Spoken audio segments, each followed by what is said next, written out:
The 8,137th meeting of the Security Council is called to order. The provisional agenda for this meeting is non-proliferation, Democratic People's Republic of Korea. The agenda is adopted. I wish to warmly welcome the Secretary General, ministers, and other distinguished representatives present in the Security Council chamber. Your presence underscores the importance of the subject matter we'll discuss today. In accordance with the Rule 37 of the Council's Provisional Rules of the Procedure, I invite a representative of the Democratic People's Republic of Korea and the Republic of Korea to participate in this meeting. It is so decided. On behalf of the Council, I welcome His Excellency Mr. Cho Hyun, Vice Minister for Foreign Affairs of the Republic of Korea. The Security Council will now begin its consideration of Item 2 of the agenda. I wish to draw attention of the Council members to document S. 2017-1038, a letter dated 1st of December 2017 from the Permanent Representative of Japan to the United Nations, addressed to the Secretary General, transmitting a concept paper on the item under consideration. I now give the floor to Secretary General, His Excellency Mr. Antonio Guterres. Excellencies, ladies and gentlemen, Mr. President, allow me to first thank Japan and thank you personally for convening this meeting. I'd also like to acknowledge and welcome the many ministers and other representatives around this table, as well as the participation of the Republic of Korea and the Democratic People's Republic of Korea in this important meeting. The situation on the Korean Peninsula is the most tense and dangerous peace and security issue in the world today.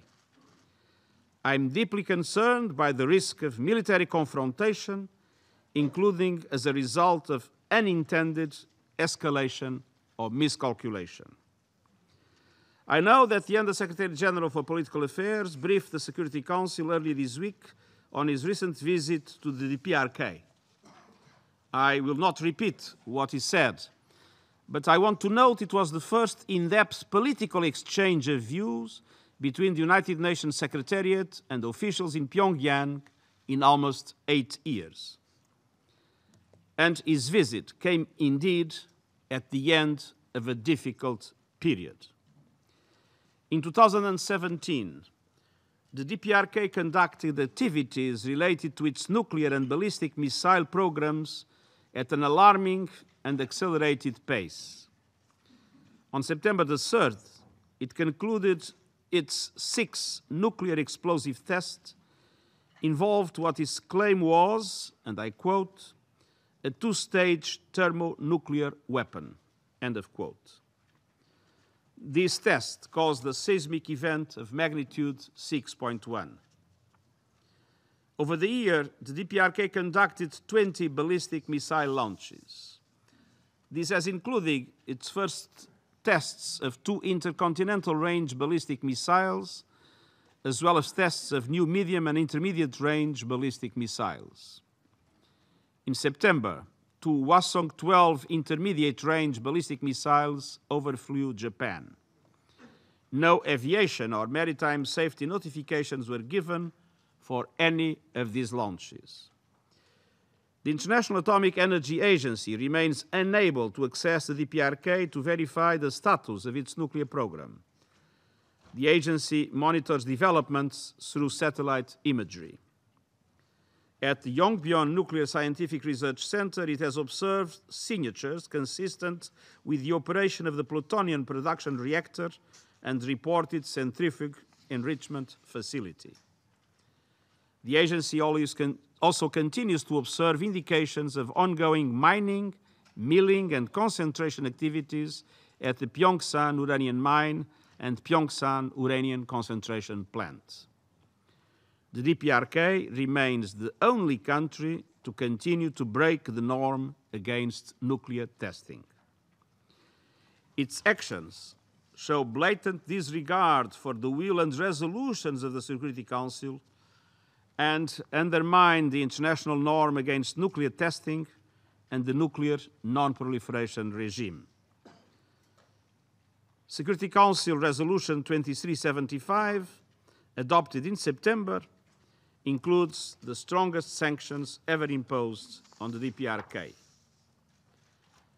I reiterate my call on the DPRK leadership to comply with the relevant Security Council resolutions and allow space for the resumption of dialogue on denuclearization and sustainable peace on the Korean Peninsula.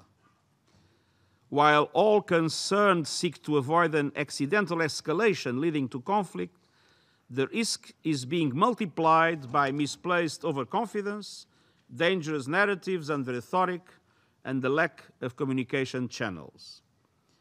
It is time to reestablish and strengthen communication channels, including inter-Korean and military-to-military channels. This is critical to lower the risk of miscalculation or misunderstanding and reduce tensions in the region. Any military action could have devastating and unpredictable consequences. The unity of the Security Council is an essential instrument to achieve the goal of denuclearization and creates the space for diplomatic initiatives aimed at achieving it in a peaceful manner. The Security Council's call in Resolution 2375 is united, and I quote, to further work to reduce tensions so as to advance the prospects for a comprehensive settlement.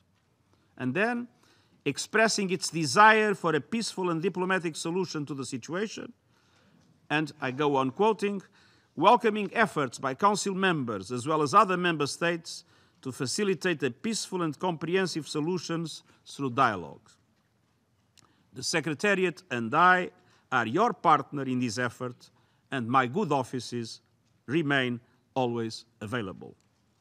I believe the United Nations Secretariat adds strategic value in three key areas. First, impartiality.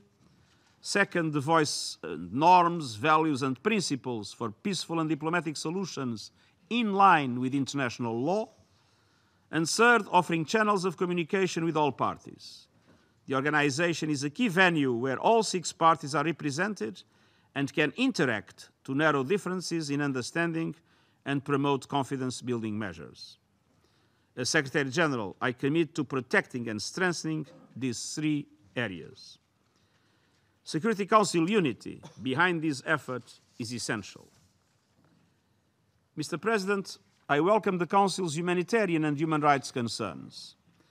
The Secretariat has consistently conveyed the importance of disassociating the peace and security situation from humanitarian imperatives. 70% of the population of the DPRK is categorized as food insecure, and 40% are malnourished.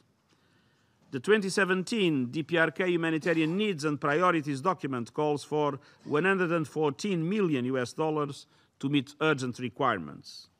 This is only 30% funded. I ask all member states, particularly those around this table, to carefully consider the humanitarian principles that underpin our work. The people of the DPRK need generosity and help. Mr. President, Excellencies, not long from now, athletes will gather in Pyeongchang for the Winter Olympics. I express my sincerest hope that the DPRK will take part. As the General Assembly has recognized, these games can foster an atmosphere of peace, development, tolerance, and understanding on the Korean Peninsula and beyond. We need to spread and deepen that spirit of hope and possibility. Diplomatic engagement is the only pathway to sustainable peace and denuclearization. We must do everything we can to reach that objective and avoid the level of danger that would be unpredictable in its trajectory and catastrophic in its consequences. Thank you. I thank the Secretary General for his briefing. I shall now make a statement in my capacity as the Minister of Foreign Affairs of Japan. As we have all witnessed, North Korea has been escalating its outrageous acts of provocation in flagrant violation of relevant Security Council resolutions. In the past 2 years, North Korea has launched 40 ballistic missiles, and 2 of those missiles flew over Japan. They have also conducted 3 nuclear tests. The one in September, North Korea purported it to be a hydrogen bomb test. Its scale was far larger than its previous tests. Their defiance of the authority of this council is totally unacceptable. Most recently, on November 29th, North Korea launched a ballistic missile with a range of an ICBM. This appears to be a new type. It demonstrated, once again, that North Korea poses a clear global threat to all member states. The advancement of its nuclear program fundamentally threatens NPT regime. The latest launch was conducted 75 days after North Korea's provocations in September. Some optimistic views labeled these 75 days of silence as a positive signal. However, the missile launch in November made it clear that North Korea was continuing to relentlessly develop its nuclear and missile programs, even while they were seemingly silent. It is ever more evident that North Korea is nowhere near ready to abandon them, nor is it interested in returning to a meaningful dialogue. The visit by United Nations Under-Secretary General Feltman only reconfirmed the dire reality. The international community should be even more alarmed by the fact that North Korea is continuing its nuclear and missile development even as we hold this meeting.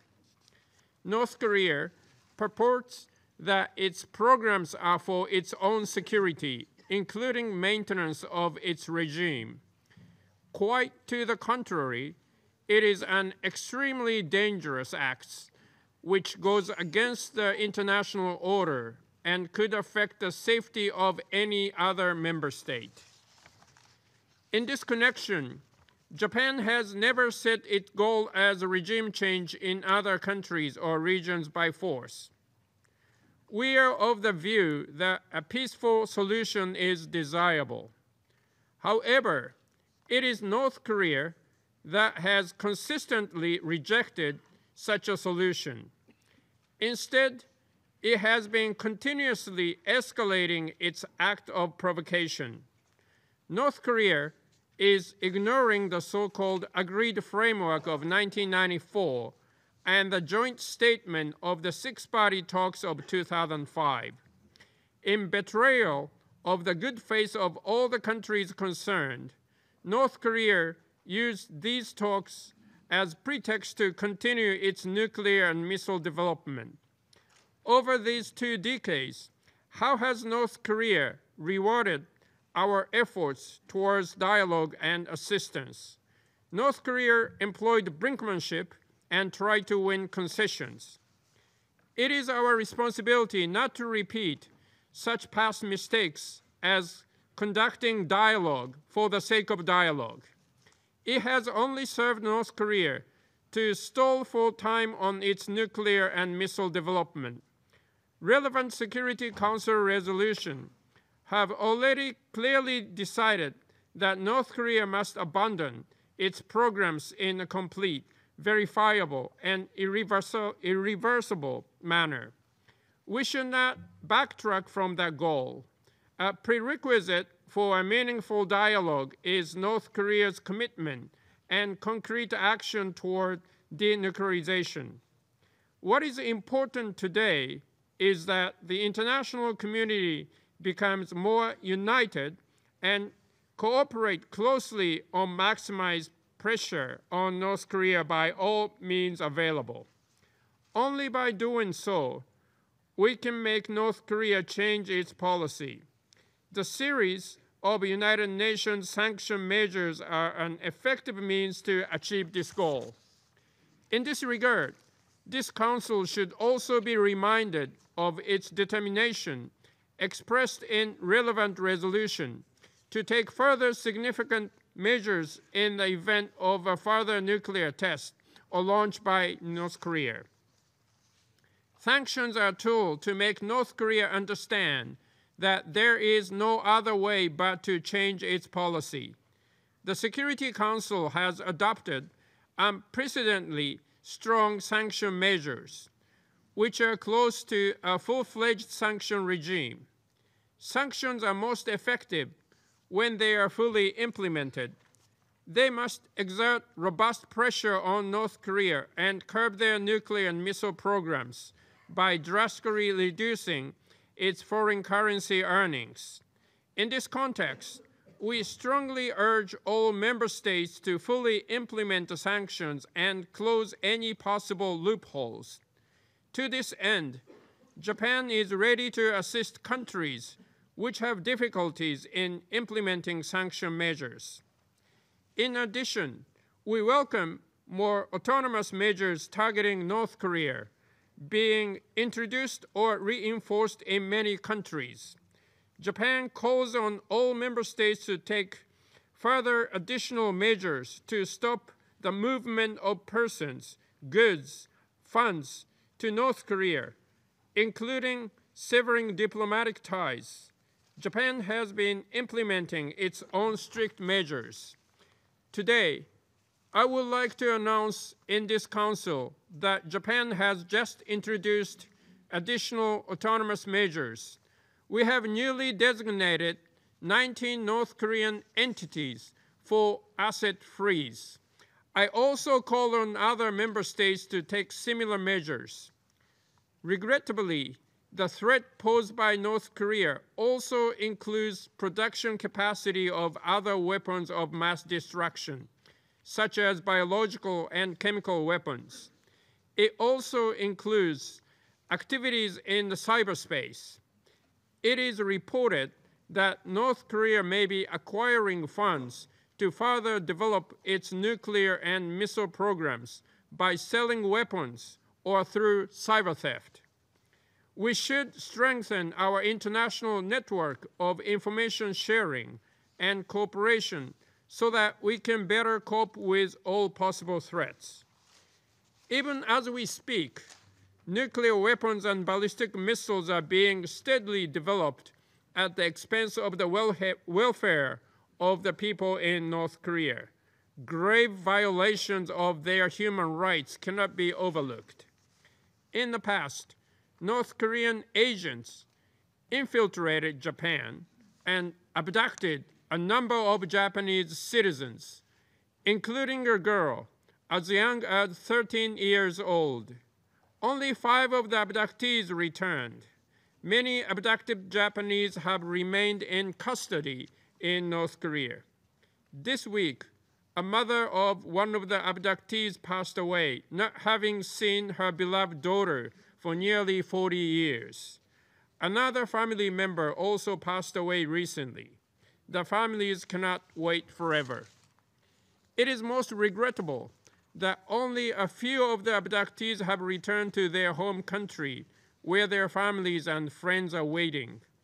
We need to underscore our serious concern over human rights violation and abuses committed by North Korea, including those against citizens of other countries within and outside the territory of North Korea, as seen in the case of Mr. Warmbier of the United States. The comprehensive resolution of the abduction issues and the nuclear and the missile issues is the only way to realize the goal of the United Nations to maintain international peace and security, including North Korea itself.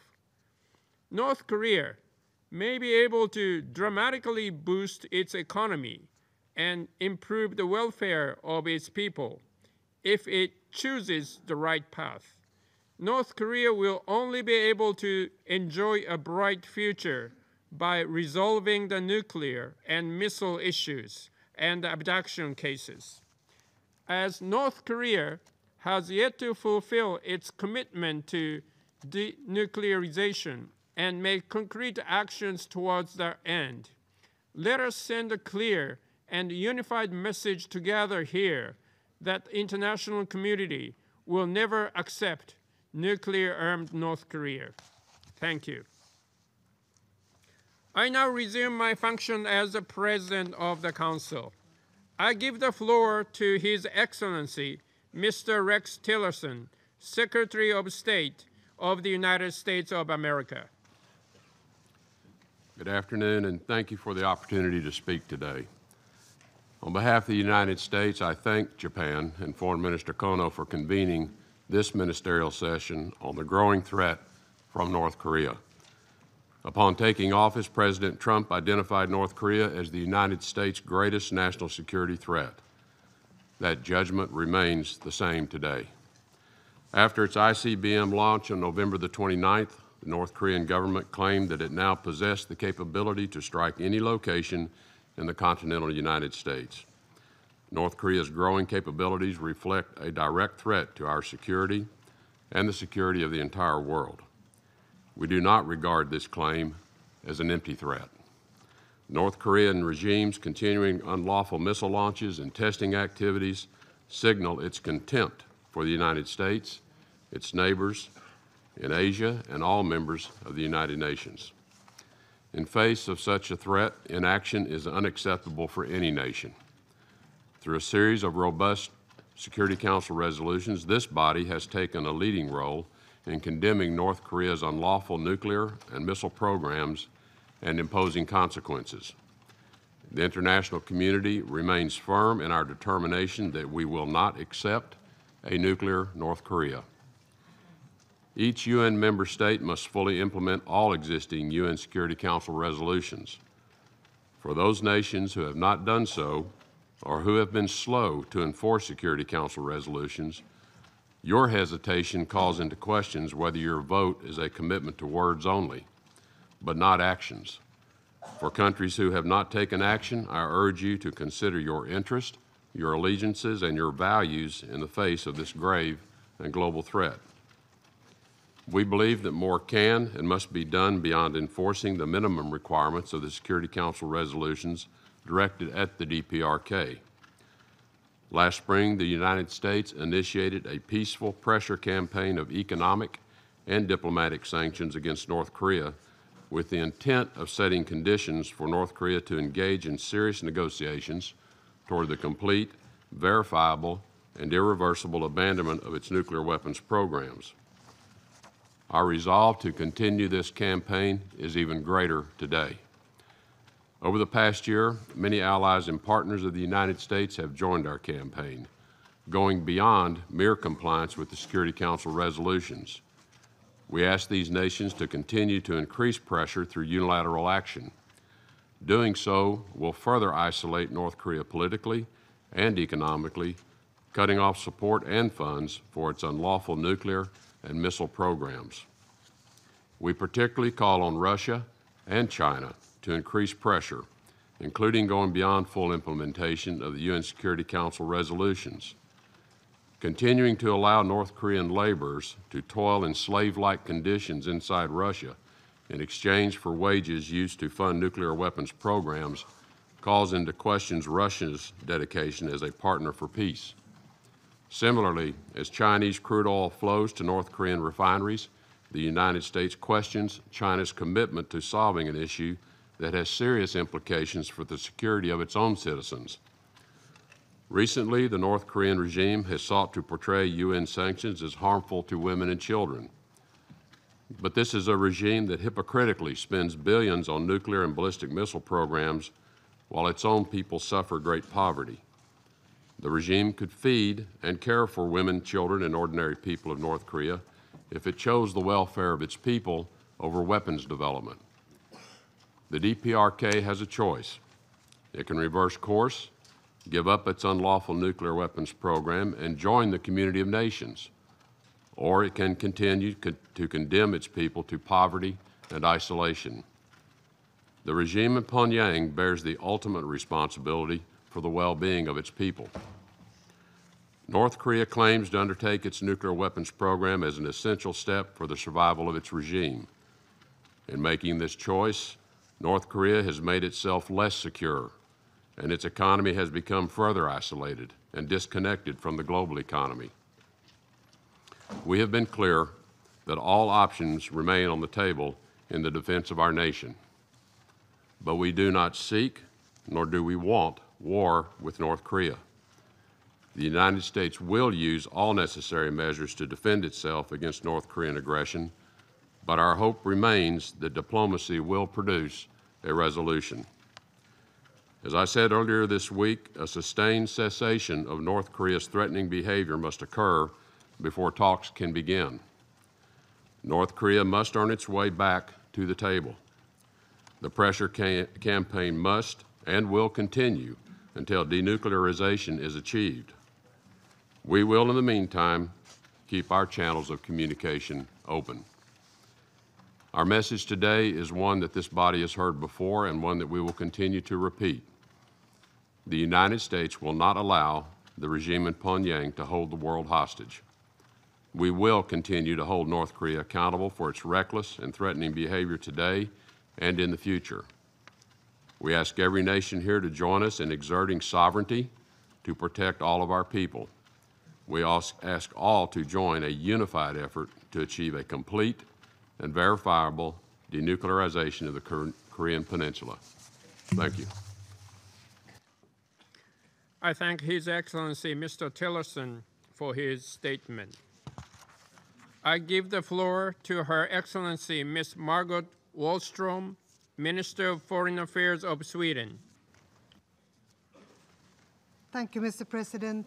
Excellencies, the situation on the Korean Peninsula is the greatest threat to international peace and security facing the world today. And the Democratic People's Republic of Korea's nuclear weapons and ballistic missile program illustrates, as you've already heard, a blatant disregard for its international obligations. And the DPRK has repeatedly violated international law, including numerous Security Council resolutions. Its actions are also contrary to the existing global norm against nuclear testing, embodied in the Comprehensive Nuclear Test Ban Treaty and global non-proliferation norms. This Council has repeatedly, and I think this is the 16th meeting, has repeatedly been called together this year to address the illegal testing of nuclear weapons and ballistic missiles by the DPRK. At each meeting, Council members have unanimously condemned these provocations in the strongest terms. The world does not accept DPRK's nuclear weapons and ballistic missile programs, and it is essential that we continue to stand united. Mr. President, I would like to thank you for convening today's important meeting, and I particularly welcome the presence of the representative of the Republic of Korea and the DPRK here today, and let this meeting be a step towards dialogue. I want to take this opportunity to convey directly to you the following 5 messages to the DPRK. First, cease all provocations. Second, engage in a credible and meaningful dialogue. Third, abide by the Security Council's resolutions and fulfill your international obligations. Fourth, abandon your nuclear weapons and missile program in a complete, verifiable, and irreversible manner. And fifth, return to the Nuclear Non-Proliferation Treaty and the IAEA safeguards. Mr. President, the adoption of Resolution 2375 earlier this year toughened the targeted sanctions against the DPRK, and it now constitutes the most rigorous sanctions regime ever enforced under the United Nations system. For these sanctions to have desired effects, it is critical that we urgently ensure their universal and comprehensive implementation. And to this end, we need additional capacity at all levels, including improved monitoring and targeted capacity building. We are actively engaged through the European Union in support of such efforts. This week, the Council has held discussions on both the acute human rights situation and the precarious humanitarian conditions in the DPRK. The humanitarian situation for ordinary North Koreans remains of serious concern. The responsibility for the well-being of the North Korean people falls without doubt on the government of the DPRK. At the same time, it is of utmost importance that the humanitarian exemptions provided for under the sanctions regime are upheld. Reports that international humanitarian organizations' ability to provide assistance has been reduced, therefore, need to be addressed. As the Secretary General has pointed out, there is also an urgent need for more funding towards life-saving humanitarian assistance in the DPRK. Mr. President, over the last year, tensions on the Korean Peninsula have continued to rise, and they have now reached a very dangerous level. And I think we all want to install a sense of urgency on this matter. Provocations have been accompanied by an increase in confrontational rhetoric. In this environment, the potential for mistakes, misunderstandings, and miscalculations is high. In parallel to effectively implementing the sanctions regime, we must undertake further work to reduce tensions in order to advance the prospects for a comprehensive settlement. Sanctions alone will not resolve the current situation. Intensified and creative diplomatic efforts that pave the way for a peaceful diplomatic and political solution are urgently needed. The situation must be approached without prejudice, and we must be prepared to consider both new and previous proposals and agreements. In this regard, there is also a need to explore the possibilities for regional security cooperation and arrangements. Sweden is contributing to these diplomatic efforts, and we welcome Under-Secretary General Feltman's recent visit to the DPRK. Mr. President, this Council has the responsibility to uphold peace and security. All over the world, people are now, they have their eyes on what happens here, and they fear what could be the result of further escalation of the crisis on the Korean Peninsula. We have to exhaust every avenue for diplomacy and dialogue. Efforts are urgent, and the consequences of failure would be disastrous. Thank you. I thank Her Excellency Ms. Wallström for her statement. I now give the floor to His Excellency Mr. Pavlo Klimkin, Minister for Foreign Affairs of Ukraine. Good morning, everyone. I thank the Japanese presidency and you personally, Minister Kono, for convening today's briefing. And of course, I also thank the Secretary General for his very useful update. The ongoing development of nuclear and missile program of North Korea continues to undermine the global disarmament and non-proliferation regime. Recent developments proved that Pyongyang is arrogantly defiant in ignoring international law and repeated calls to halt its illegal activity. Unprecedented provocative actions by North Korea in the last 2 years were met by the most robust sanctions regime in history. Resolution 2375, adopted unanimously in response to the sixth and the most powerful nuclear test conducted by DPRK, sent very clear signals to Pyongyang. In particular, it urged Pyongyang not to conduct any further missile launches or nuclear tests and refrain from any other provocations.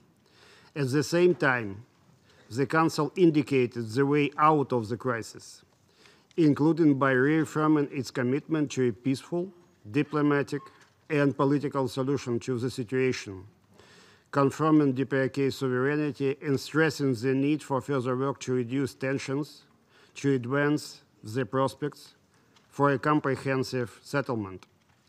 What was the response to this resolution? Another missile test.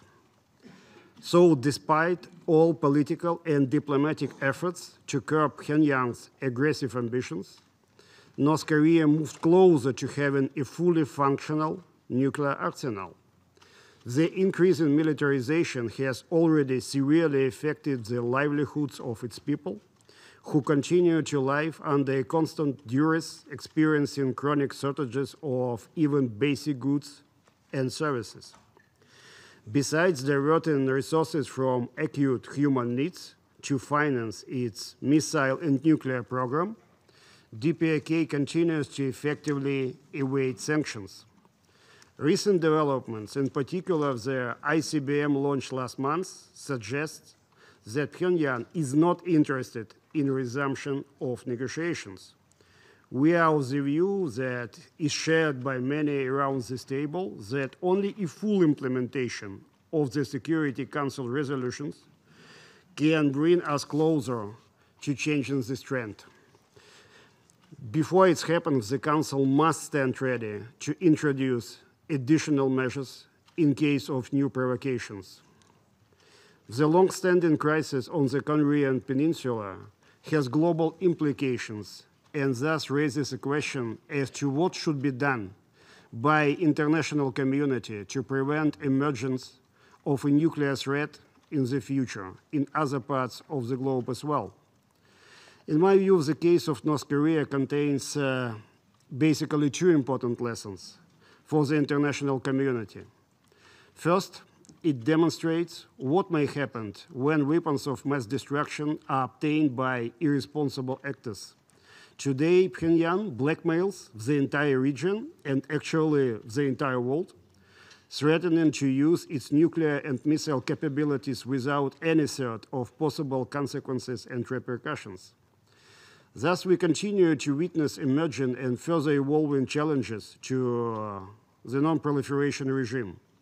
Unfortunately, it's becoming harder for this Council to respond in unity. More often, we witness the policy of unwillingness of some countries to recognize that the North Korean regime represents a fundamental threat. Those who are looking for excuses for Pyongyang should realize that for people in Japan, Republic of Korea, and other countries, North Korean missile alerts have become a fact of life. Just imagine how it feels to be jolted awake by the wail of sirens piercing the early morning calm. This brings me to the second lesson. Appeasement of aggressive ambition never works. Furthermore, perpetrators are only encouraged by concessions and inactions by the international community. We have already witnessed it in the 30s and see this today in Europe and elsewhere. Therefore, the international community should demonstrate a clear and uncompromised, I would like to reiterate it, uncompromised stance in defending international law wherever or by whomever is breached. This stance should not be limited to declarations on ultimate necessity to defend human rights, peace, and security. We need actions, prompt and adequate responses. In recent decades, we have witnessed the emergence of a number of volatile hotspots in different parts of the world.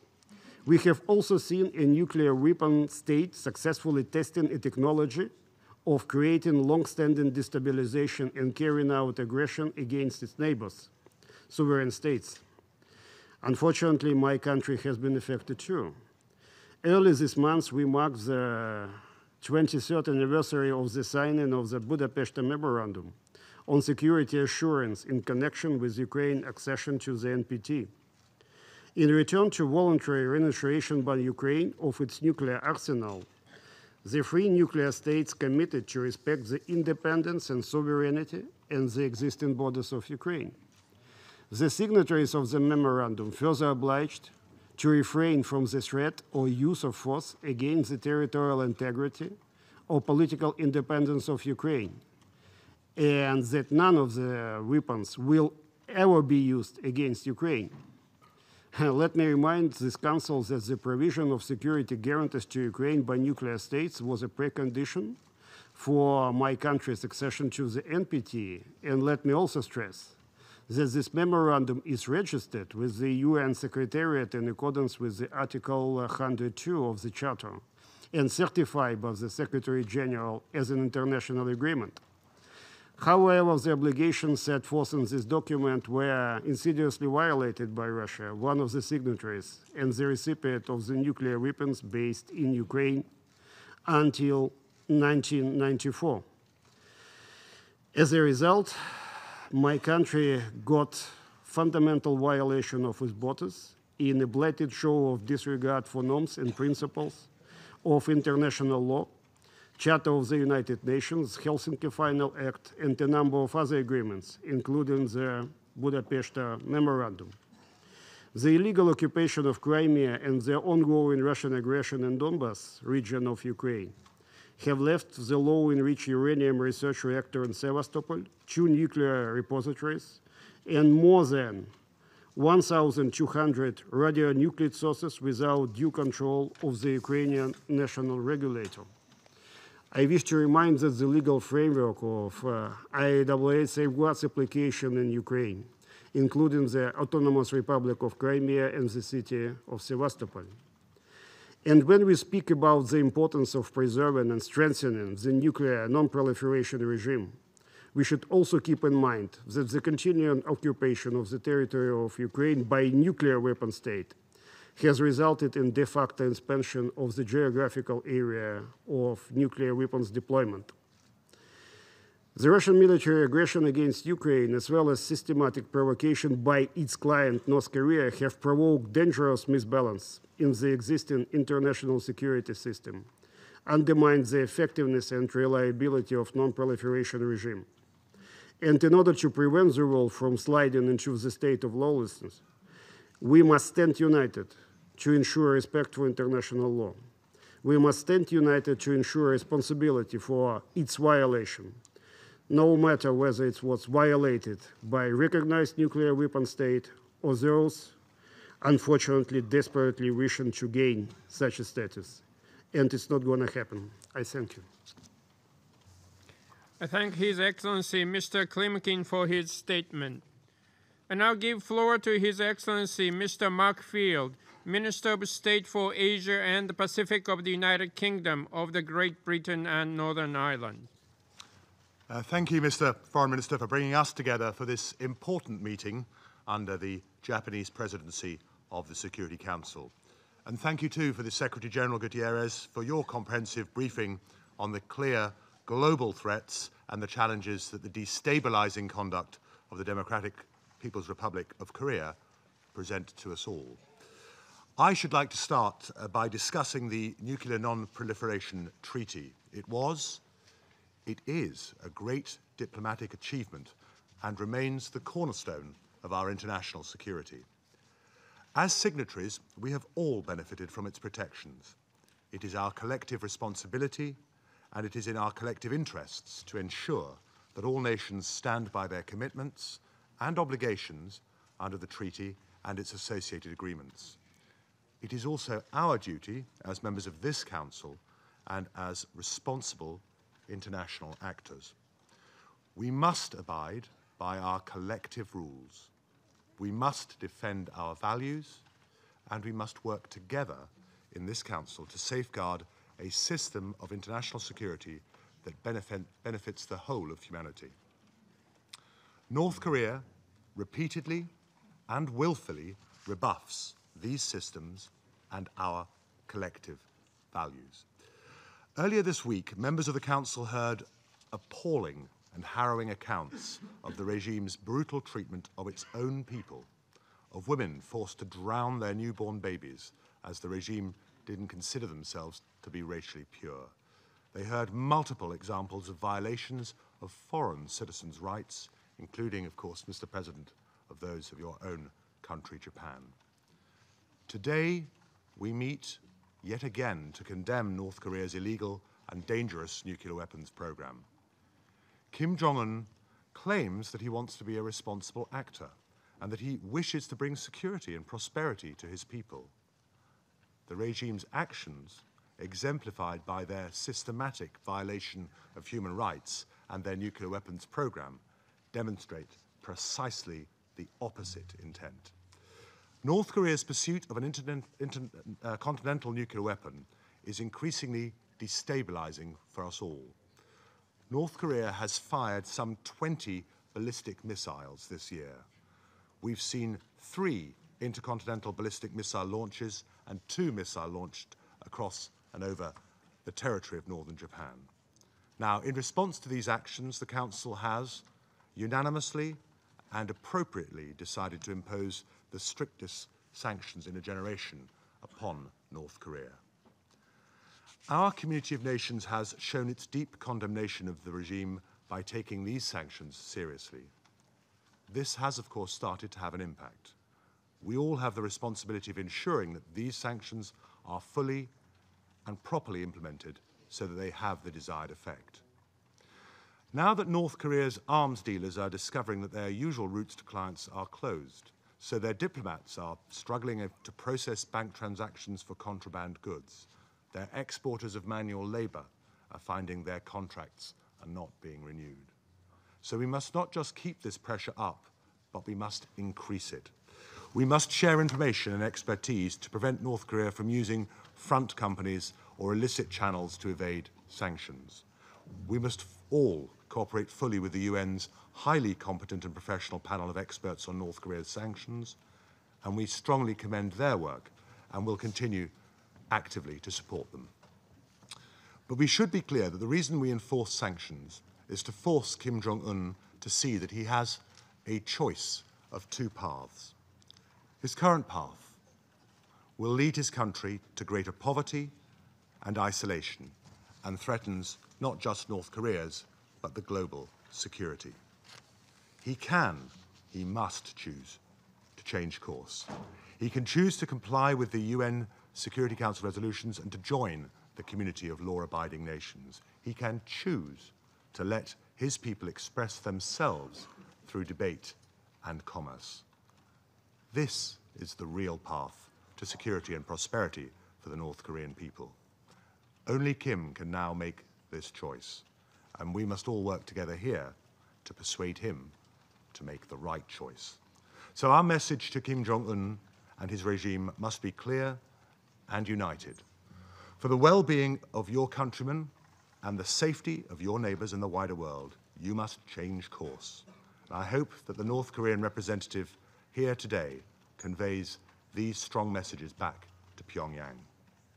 Mr. President, we must all work together and use all the diplomatic and economic tools at our disposal to deliver this uncompromising message.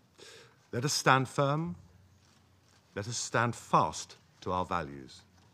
The world looks to all of us here to defend our system of international security. For the sake of future generations of humankind, we must now rise to this challenge. I thank His Excellency Mr. Field for his statement. And now give floor to the representative of Egypt. Mr. President, Egypt continues to reiterate its strong condemnation of the DPRK's activities of nuclear armament, development and launching of ballistic missiles in violation of relevant Security Council resolutions in a manner that threatens international and regional peace and security. This is based on Egypt's constant commitment to the need to preserve the credibility of the NPT regime and the credibility of the Security Council. Egypt also reiterates the need for all UN organs, international organizations, and the international community to decisively address any threat to the nuclear weapons non-proliferation regime without discrimination or double standards. It is a given that Egypt accords importance to the need for all parties to respect binding international consensus, given that the NPT is one of the most important pillars of the existing security regime. there is also a need for the Security Council to deal with any threat to this regime and with any measures that stand in the way of its universalization in a consistent and non-discriminatory manner. Egypt is also cognizant that the repeated violations of the DPRK by the DPRK of the Security Council resolutions, they constitute a threat to peace and security and the stability of Northeast Asia and the national security of friendly countries, namely Japan and the Republic of Korea.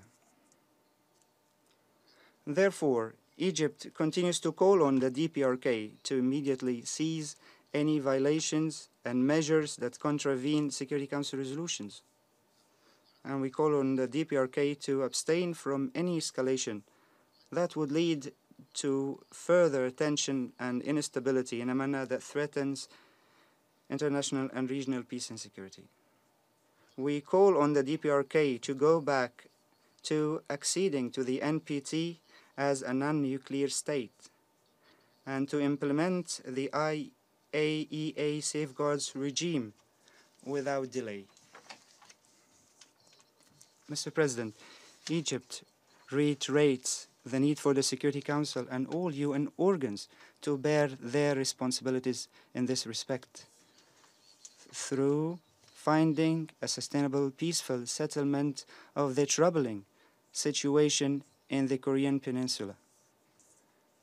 This settlement should provide for total elimination of nuclear weapons and reaching sustainable peace between the two Koreas in accordance with the provisions of the Security Council resolutions. This includes endeavors to revive negotiations and providing a favorable environment to this end so that we can exit this vicious circle of continued violations by the DPRK of the Security Council resolutions. At a time, the Security Council only imposes additional sanctions without a clear political prospect for the solution of the crisis.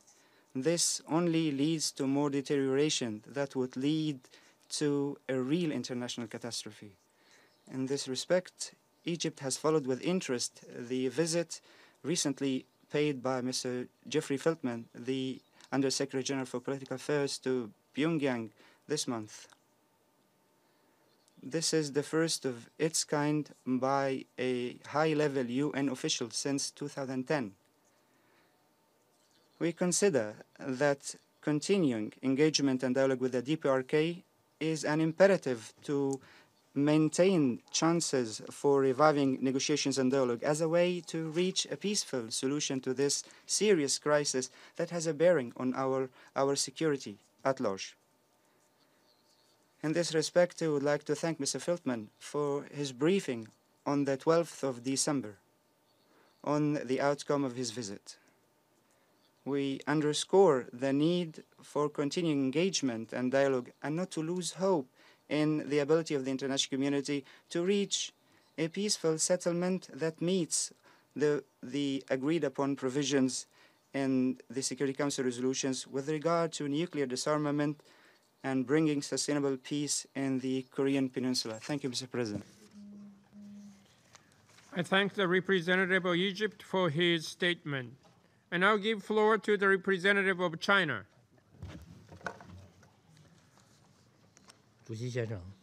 Mr. President, China would like to thank Secretary General Guterres for his briefing. China firmly opposes the development by the DPRK of its nuclear and missile programs in violation of the Security Council resolutions and urges the DPRK to abide by the relevant resolutions of the Security Council.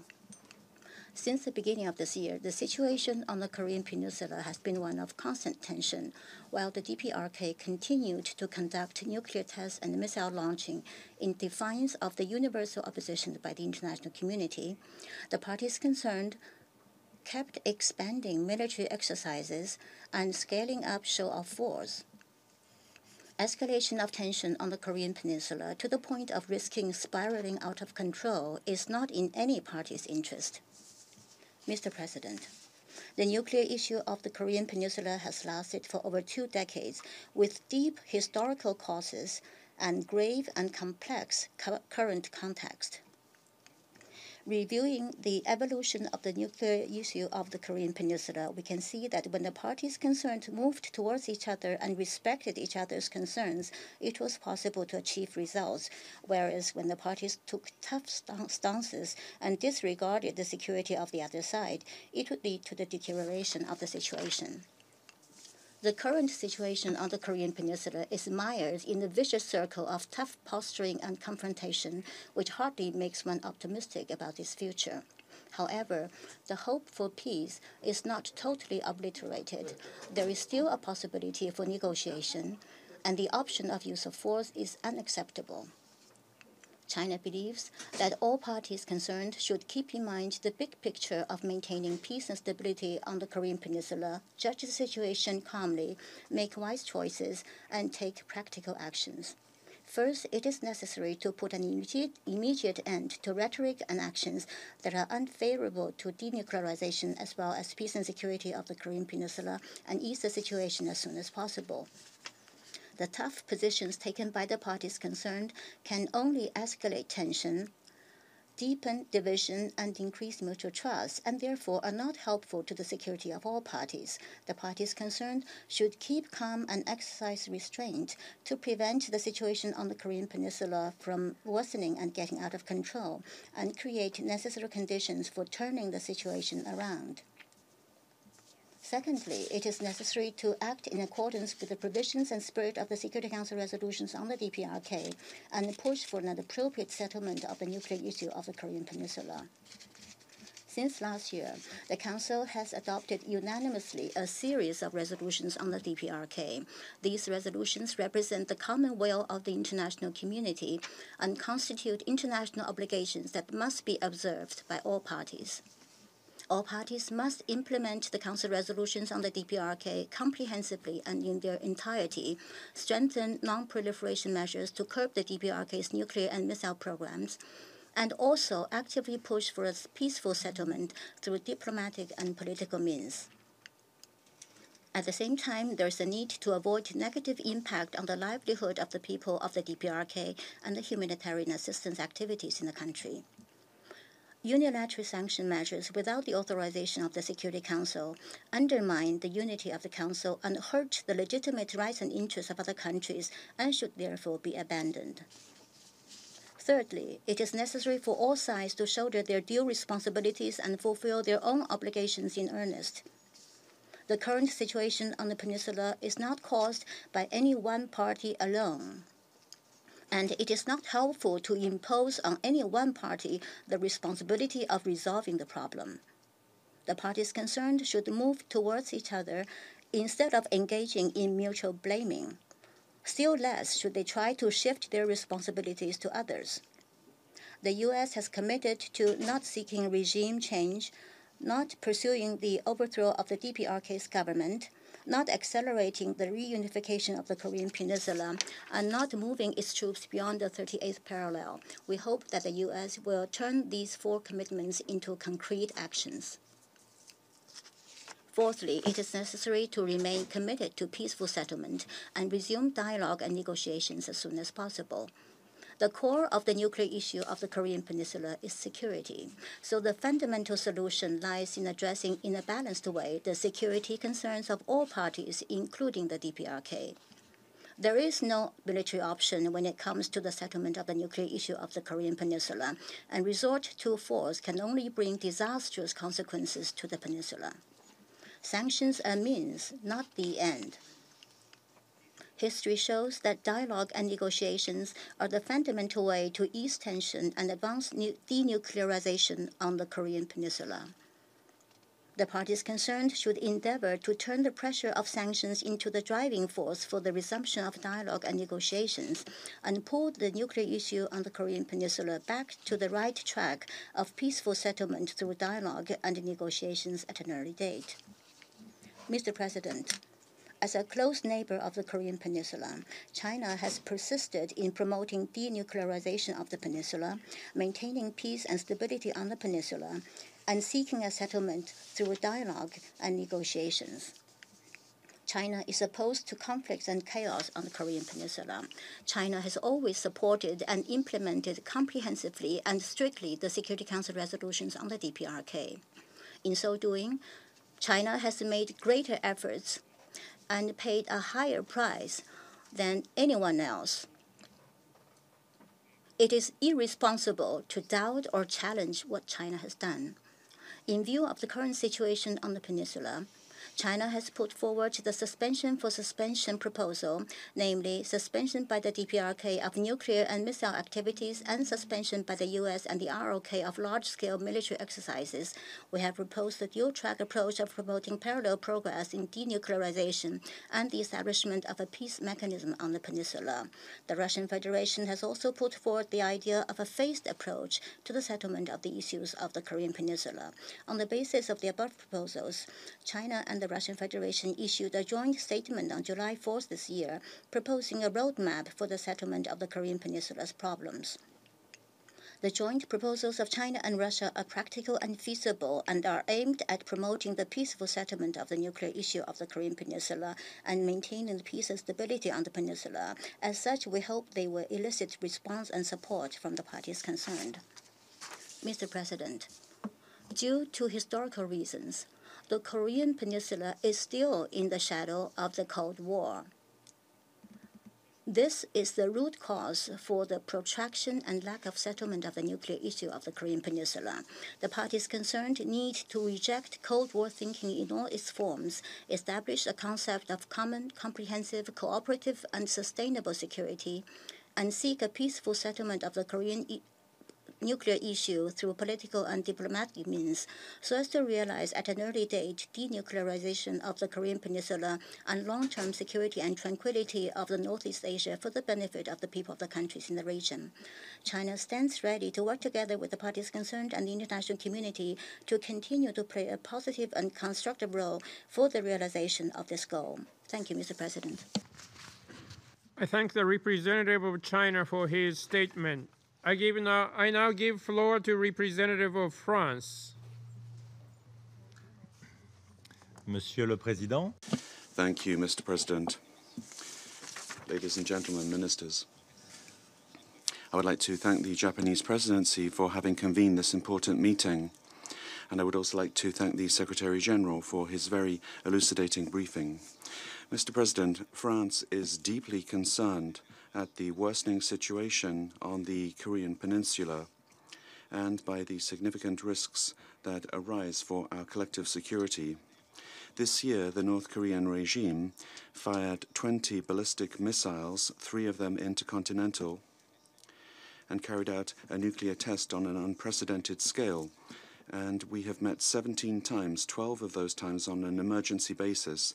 North Korea today is an existential threat for our partners in the region, and I would like to assure them of our complete, total solidarity in the face of this unacceptable situation.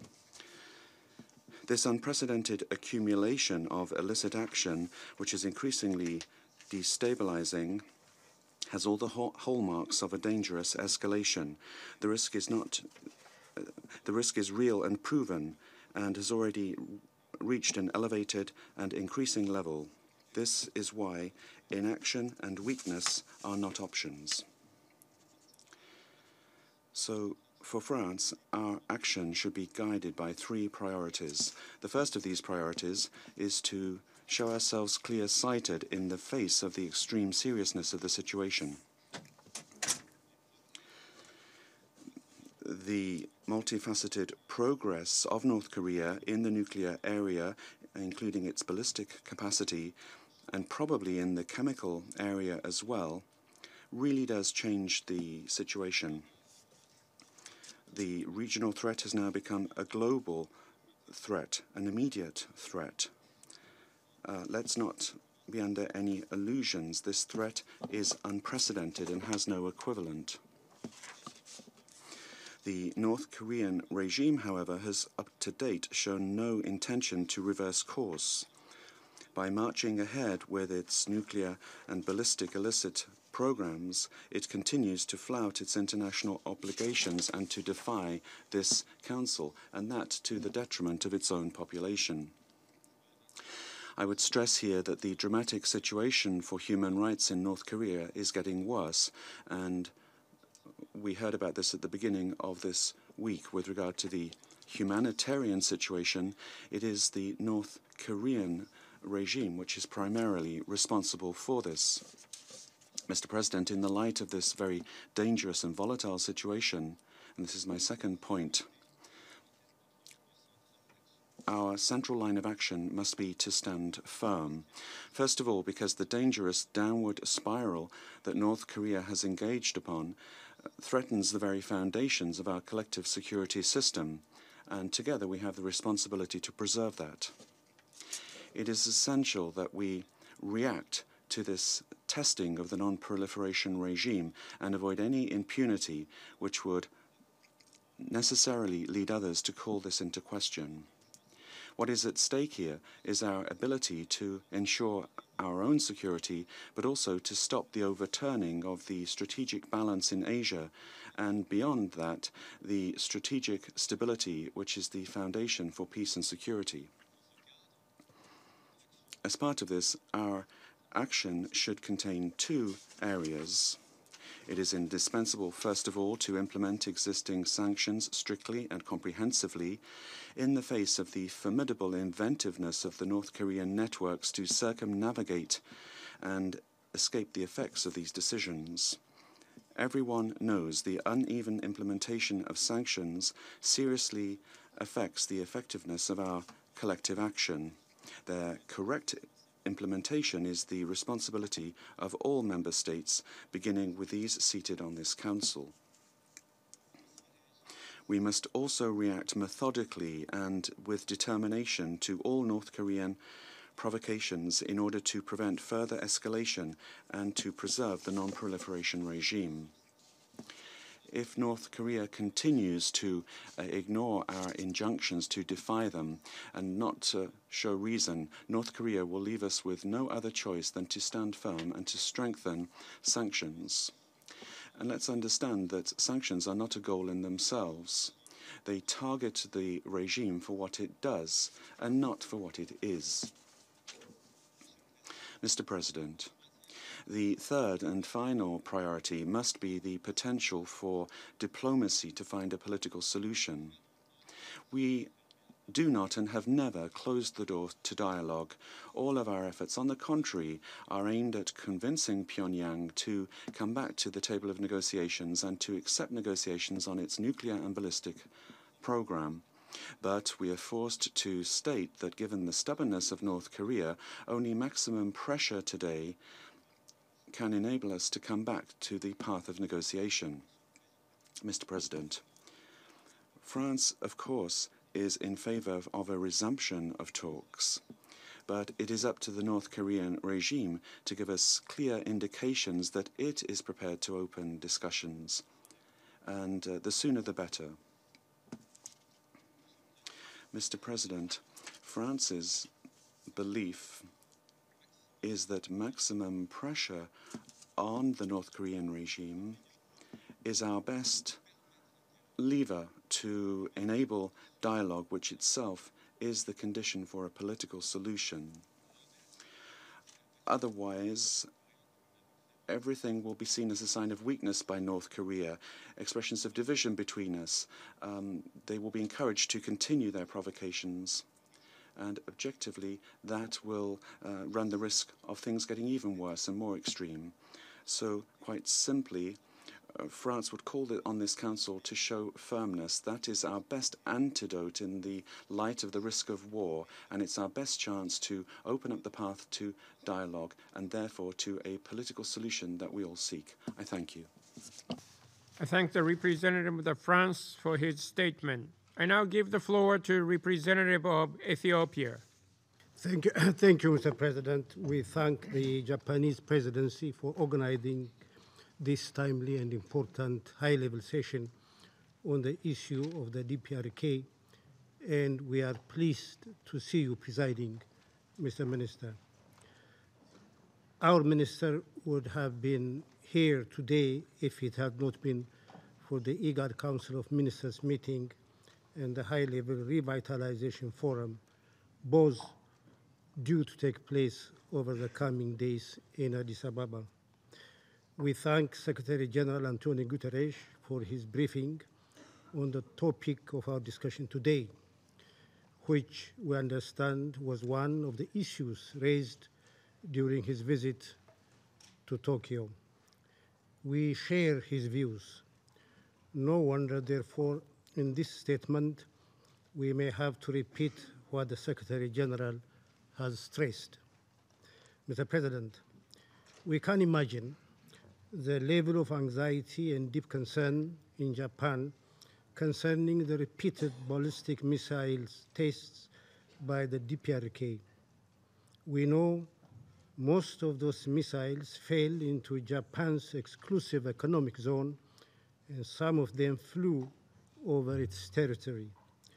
As the only country to ever suffer a nuclear attack, it's not difficult to realize how sensitive this issue is to the Japanese people and government.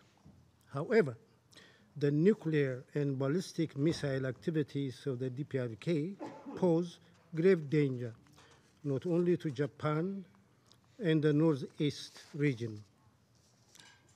Asia region.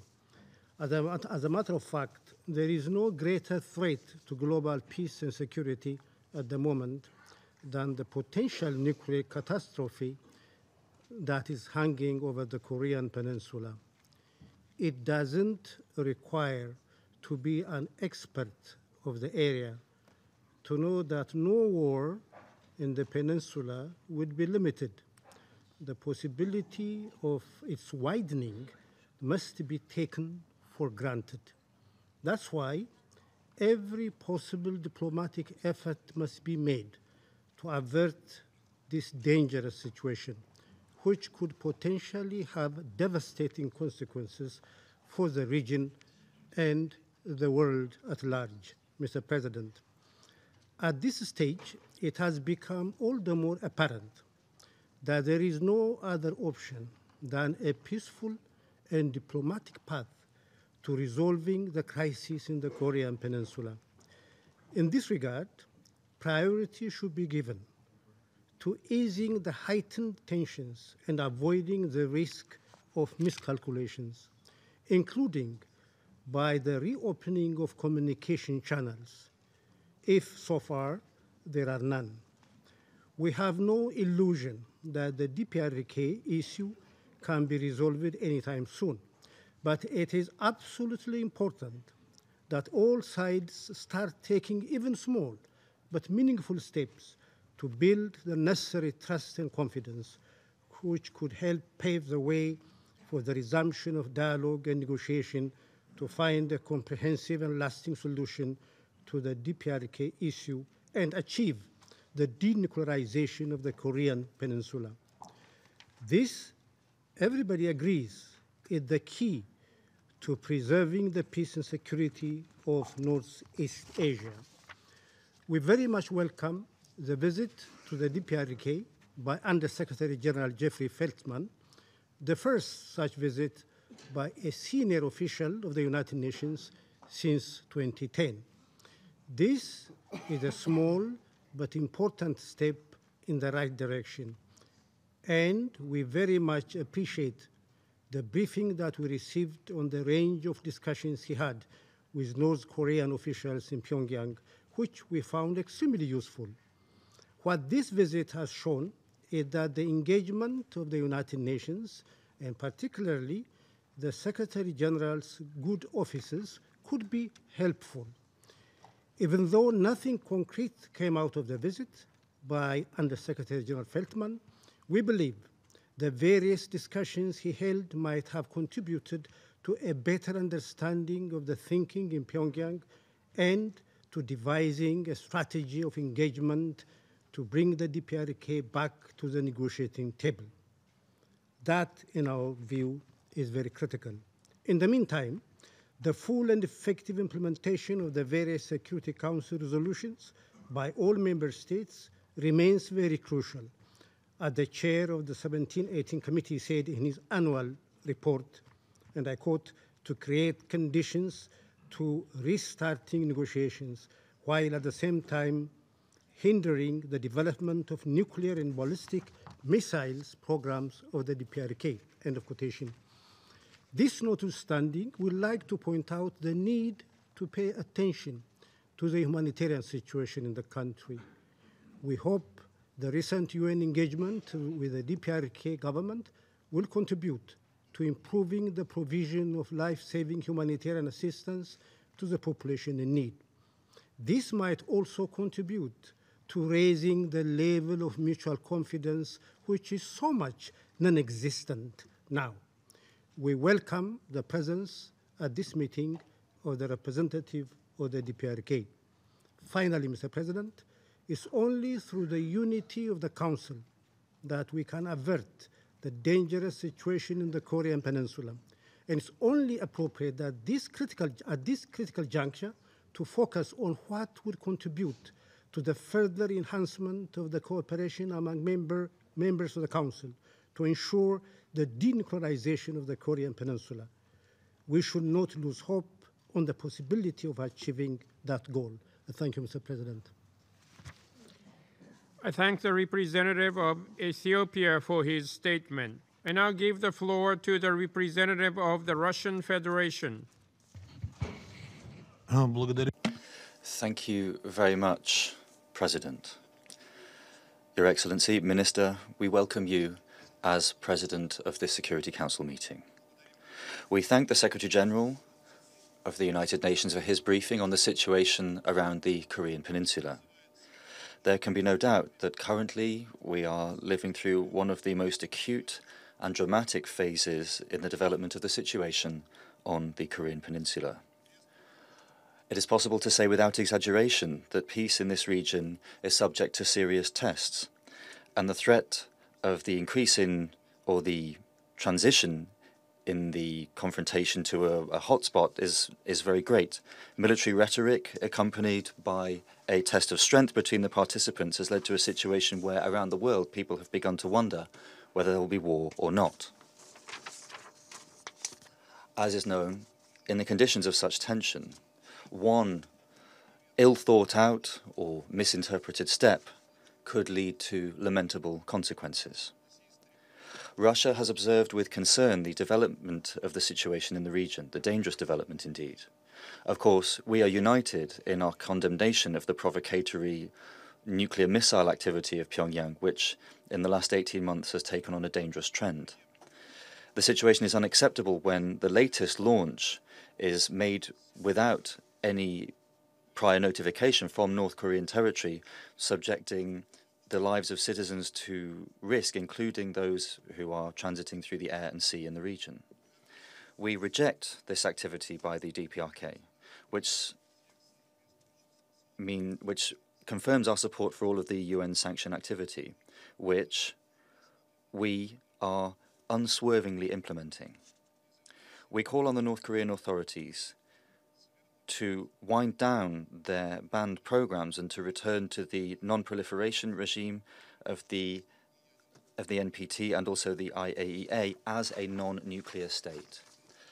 At the same time, it should be clear to everybody that the DPRK is hardly going to refrain from its nuclear missile program while it feels a direct threat to its security.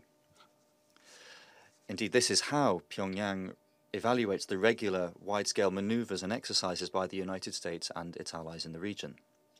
President, on the international sanctions on DPRK, once again we would like to confirm our commitment to their implementation. Having said that, and we have emphasized this time and again, such measures should not be an end in themselves, but rather an instrument for drawing the country into constructive negotiations on substantive issues. Diplomacy isn't just sanctions. Sanctions aren't diplomacy, as some partners are trying to convince us. At least, it's not diplomacy in the traditional sense. It is an extreme instrument of involving people when all other methods have been exhausted. There is a whole range of different other methods within the diplomatic arsenal. In all sanctions decisions of the Council, there are also the requirement to fulfill a political component, which unfortunately many people have forgotten about, focusing instead only on restrictions.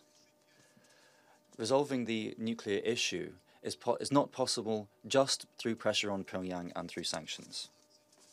Sanctions should not be used to stifle the country in economic terms or to improve the humanitarian situation. This is particularly the case to unilateral restrictions, which affect civilian sectors which aren't connected with the nuclear missile program of the country. These sanctions are the reason for a serious worsening in the living conditions of the population. Furthermore, unilateral limits which circumvent or add what's being done through the Security Council undermine the effective implementation of the Security Council's decisions on the political settlement of the situation on the Korean Peninsula, not to mention the damage that's been done to the legal interests of third countries. And incidentally, I'd like to say to the distinguished Secretary of State that the North Korean workers aren't working in Russia in slave-like conditions. They're working on the basis of an intergovernmental agreement with the DPRK, which guarantees their rights. Incidentally, Secretary of State, since I'm already addressing you, we very much hope that the US will be able to help to resolve the crisis in the Korean Peninsula. Mentioning the sanction regimes within the Security Council, we have to recognize that the humanitarian exemptions that were identified under them aren't working. This has been said by the Office for the Coordination of Humanitarian Affairs recently in a briefing to the Specialized Committee 1718 of the Security Council. The ban on correspondence with banks in DPRK has made it difficult not only to procure food and goods for the national economy from abroad, but also the financing of those UN agencies that are working within the country. President, without question, DPRK's refusal to fulfill the corresponding Security Council resolutions is unacceptable. At the same time, we cannot allow any attempts to resolve these long-standing problems in the region just through military means. It's enough to look at the history of the Korean War to understand what that would mean. In the current conditions, we unswervingly call on all of the parties to not allow further escalation in tension, which accompanies each new cycle of reaction and counter-reaction. There is a need to review the policy of mutual pressure and intimidation. It won't bring us any results. We assume that there is a need for a comprehensive approach to resolving the situation.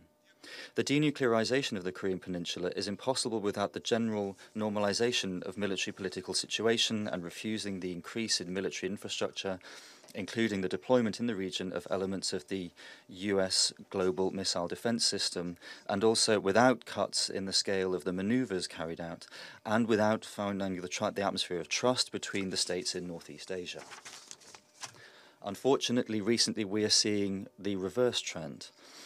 2.5 months of quiet from the point of Pyongyang were answered by Washington and its allies by unscheduled and unprecedented in their scale maneuvers and exercises in October and December, and also by the introduction of unilateral sanctions and classifying the country among state sponsors of terrorism.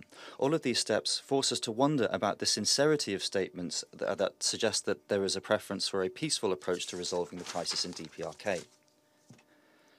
Chairman, we call on the interested parties to quickly take practical steps to de-escalate the situation. In particular, it would be good to refrain from the planned latest military exercises. It goes without question that Pyongyang is also obliged to finish its nuclear missile tests.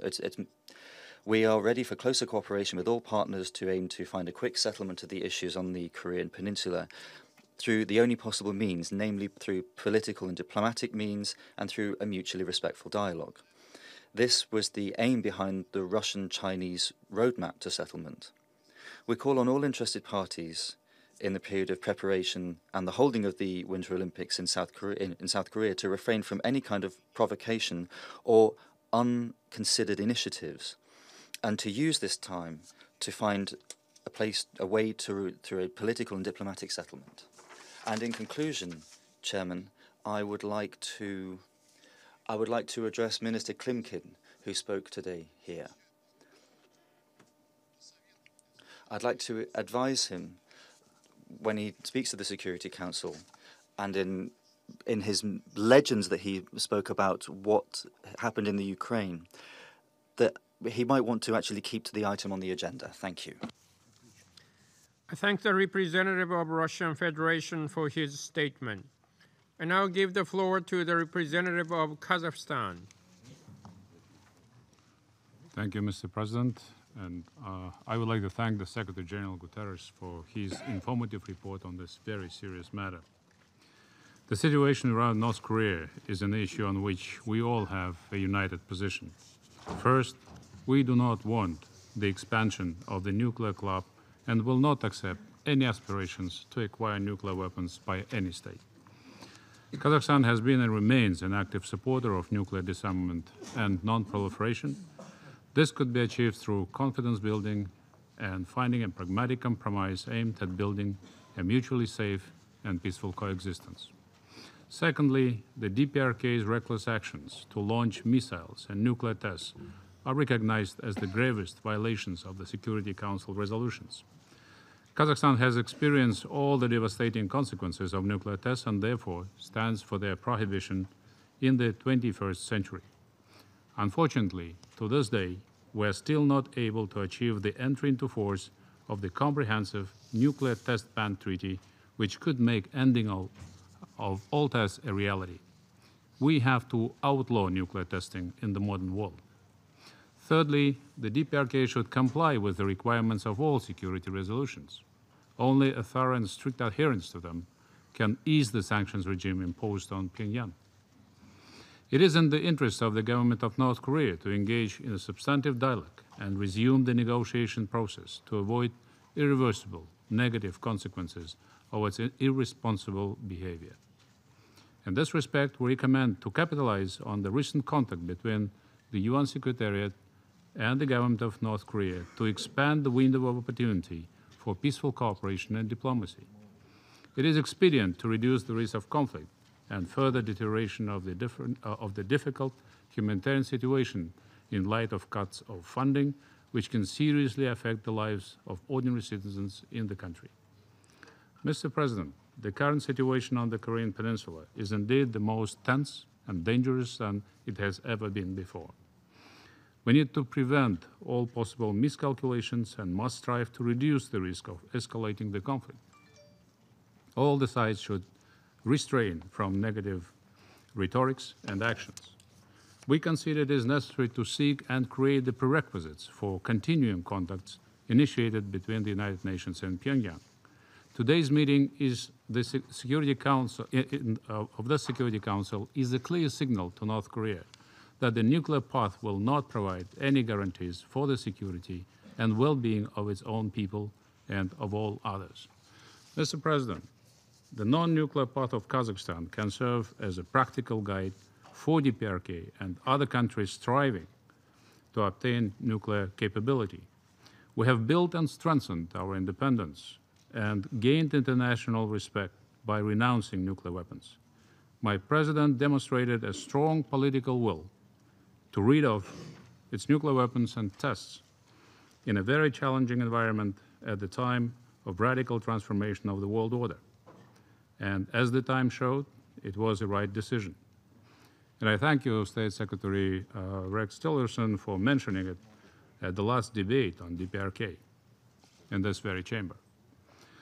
We therefore call on the leadership of North Korea to renounce its nuclear weapons for the benefit of all. I thank you. I thank the representative of Kazakhstan for his statement. And I'll give the floor to the representative of Uruguay. Thank you very much, Mr. President. I'd like to begin by thanking you, Minister, for presiding over our work today, as well as the Secretary General, Mr. Antonio Guterres, for his comprehensive briefing. We share the concern of the Japanese presidency of the Security Council, and we think it's very opportune that the meeting has been organized today. This is particularly important at a time when the situation on the North Korean peninsula represents the greatest threat to international peace and security. The proliferation of weapons of mass destruction, be they nuclear, chemical or biological weapons, constitute a real and serious threat to international peace and security. These weapons must not be used by anyone and not under any circumstances. Uruguay insists on recalling that when it comes to disarmament and non-proliferation, it is the duty of all states to strictly respect their commitments in accordance with international law, such as the NPT and the provisions of the United Nations Charter. On numerous occasions, Uruguay has expressed its fervent condemnation of nuclear tests and the launching of ballistic missiles carried out by North Korea. We will continue to do so if this country continues with its threatening behavior and if it continues to violate resolutions of the Security Council. Uruguay once again calls upon North Korea to abandon its nuclear program in a complete, verifiable, and irreversible manner, immediately ceasing all related activities, including the launching of ballistic missiles with ballistic technology. We urge them to return to the Non-Proliferation Treaty and the safeguards regime of the IAEA. Mr. President, the sanctions imposed have attempted to be the means to bring the North Korean government to the negotiating table. However, and despite all of the calls that have been issued by the international community to begin a dialogue, to date it has not been possible to open up the door to negotiation, but it is this that is indispensable to de-escalate the situation. The sanctions imposed on North Korea must be implemented completely and effectively by all member states. At the same time, these must not have adverse effects on the population. This is why, Mr. President, we are concerned at information received that sanctions could be having negative effects, non-intentional negative effects on the humanitarian situation in the country. And that's why we feel it would be appropriate to conduct a cautious analysis of them. Throughout our participation as a non-permanent member of the Security Council, Uruguay has supported all actions taken by this organ with regard to North Korea. We have also always stated a position on this issue which supports all of those initiatives aimed at dialogue. There is no military solution to the problem in North Korea. The solution for the denuclearization of the Korean Peninsula has to be a peaceful one, achieved through negotiations, diplomatic negotiations, and which leads to a political agreement between the parties. It is towards this end that we must work without delay before it is too late and before we are forced to lament a disaster of devastating proportions. We particularly appreciate the recent visit of the USG for Political Affairs, Mr. Jeffrey Feltman, to North Korea, which is a specific step in the right direction after an extremely prolonged hiatus. It is crucial, therefore, to keep these channels of communication open between the United Nations and the government of North Korea. This will make it possible to create the appropriate conditions for a resumption of negotiations. In order to do this, Mr. President, it will also be necessary to address the interests and the legitimate concerns of all parties to the issue. Therefore, efforts aimed at generating trust between the parties should be increased. As members of the United Nations, there is no alternative to dialogue. Thank you, Mr. President. I thank the representative of Uruguay for his statement. And I'll give the floor to the representative of Senegal. Thank you very much, President. Senegal thanks Japan for having organized this open debate, and we're very pleased to see the Minister presiding over this debate on the issue of non-proliferation of weapons of mass destruction. We also thank Mr. Antonio Guterres, the Secretary General of the United Nations, for his statement, which has contributed to enriching our debate. President, here we are yet again in this forum to discuss non-proliferation in the Democratic People's Republic of Korea. each time my country, Senegal, has restated its firm condemnation for the number of acts of defiance that this country has perpetrated against the international community and against the Security Council in particular through its 17 launches of ballistic missiles, 2 of which were intercontinental, and also a 6th nuclear test in December. The North Korean authorities presented this as a test of a hydrogen bomb of a yield that has been unprecedented. This is a game changer because with this new intercontinental ballistic missile launch of the 28th of November, the Democratic People's Republic of Korea, having methodically continued its program for nuclear weapons and for missiles, has shown more than ever its determination to acquire, if it hasn't already, military nuclear capacity. Senegal sees this as a grave threat to the non-proliferation regime, which could exacerbate the tensions that are already very high on the peninsula and also beyond. It also represents a serious threat not only for the population of the peninsula and the region, but also security of air transport in this part of the world, which is heavily populated and also sees a lot of dense air traffic. In this context, the Security Council has a serious challenge because despite all of the resolutions and sanctions and other measures that this body has taken, the Democratic People's Republic of Korea, far from abandoning its nuclear ambitions, has gone as far as challenging the very competence of this council to examine the issue presented by its military program. We recently adopted resolutions 2371 and 2375, but that's not changed anything.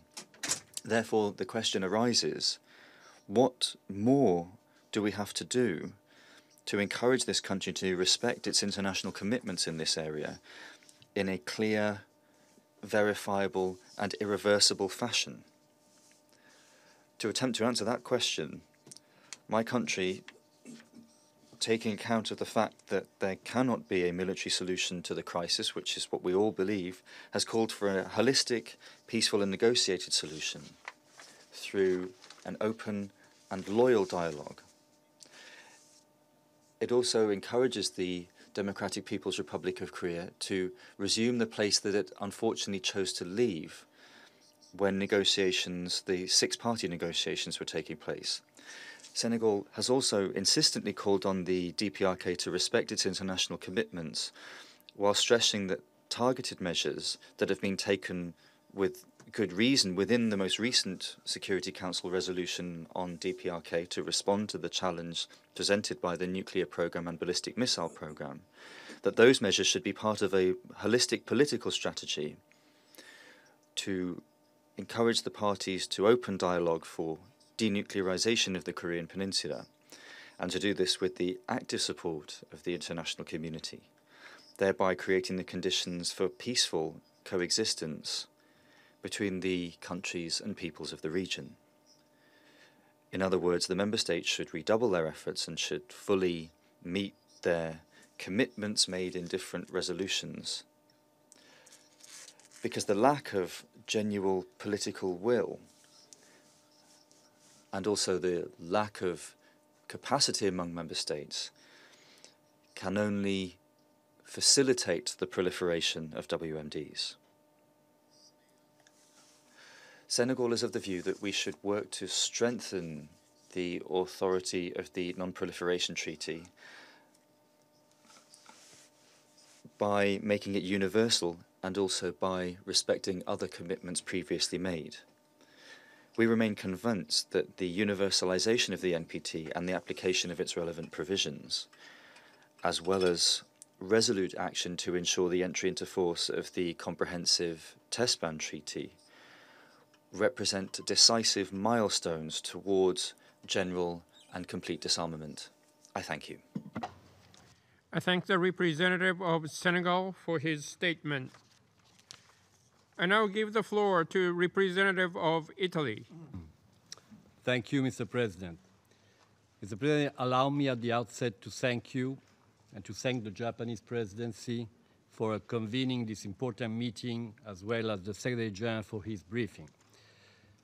We appreciate also USG Jeff Feldman's visit to Pyongyang last week and support the United Nations' efforts to establish a channel of communication with the North Korean authorities, also in order to reduce the risk of unintentional escalation.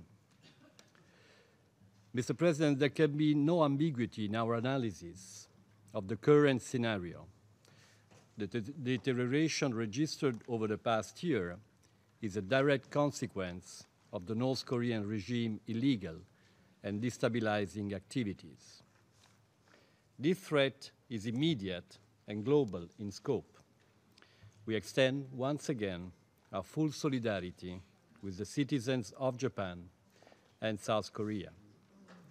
And we cannot forget the plight of the people of North Korea, while the government diverts energies and resources towards the development of illegal weapons of mass destruction.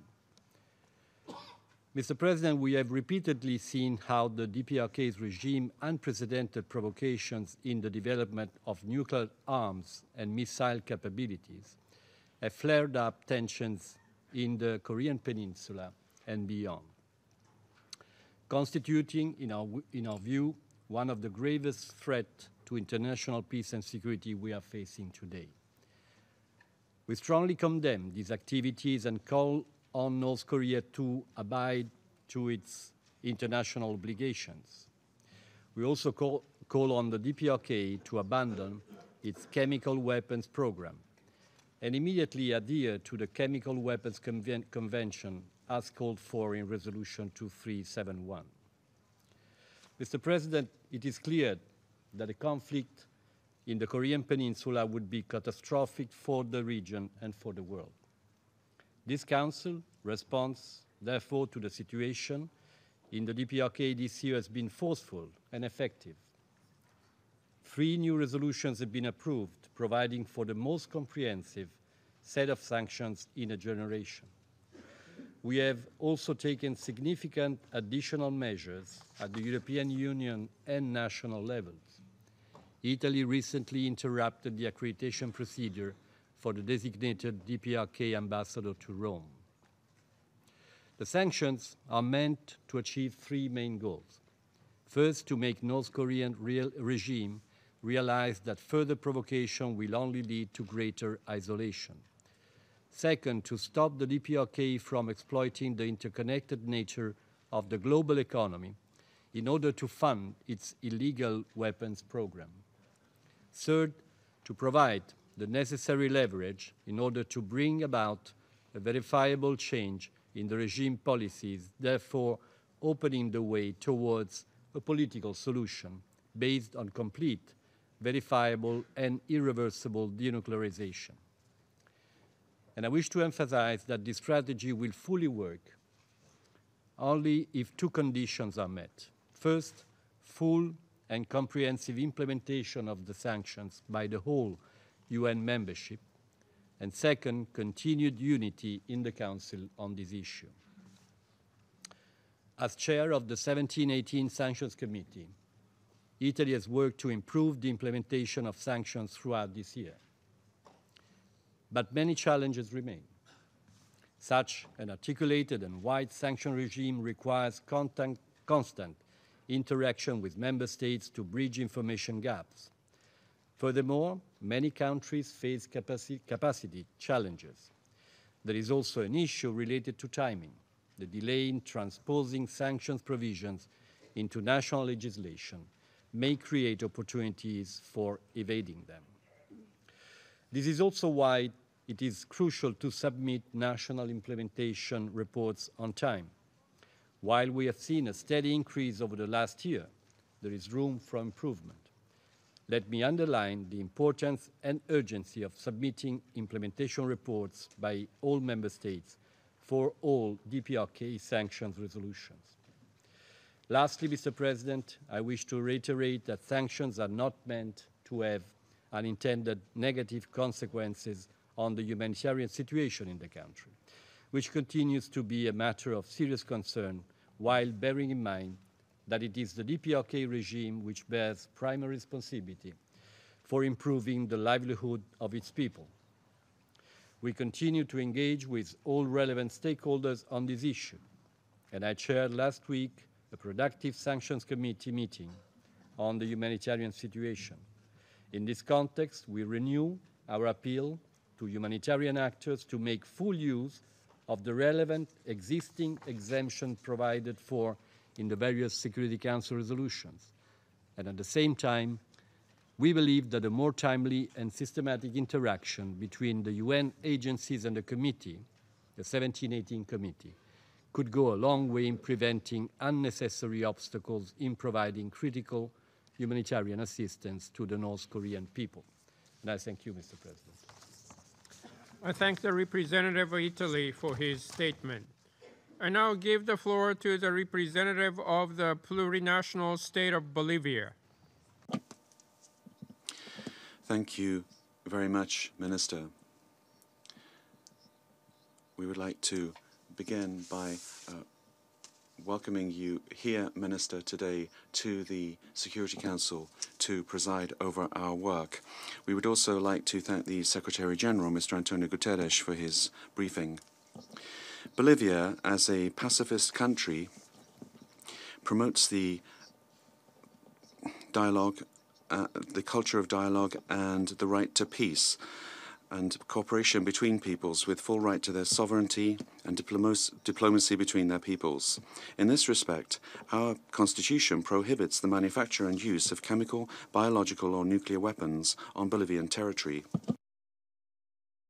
As part of the first zone that is densely populated in the world that declared itself free of nuclear weapons through the Treaty on the Prohibition of such weapons in Latin America and the Caribbean, known as the Treaty of Tlatelolco, and as the first region to declare itself a zone of peace, we urge that this example be replicated in other areas of the world.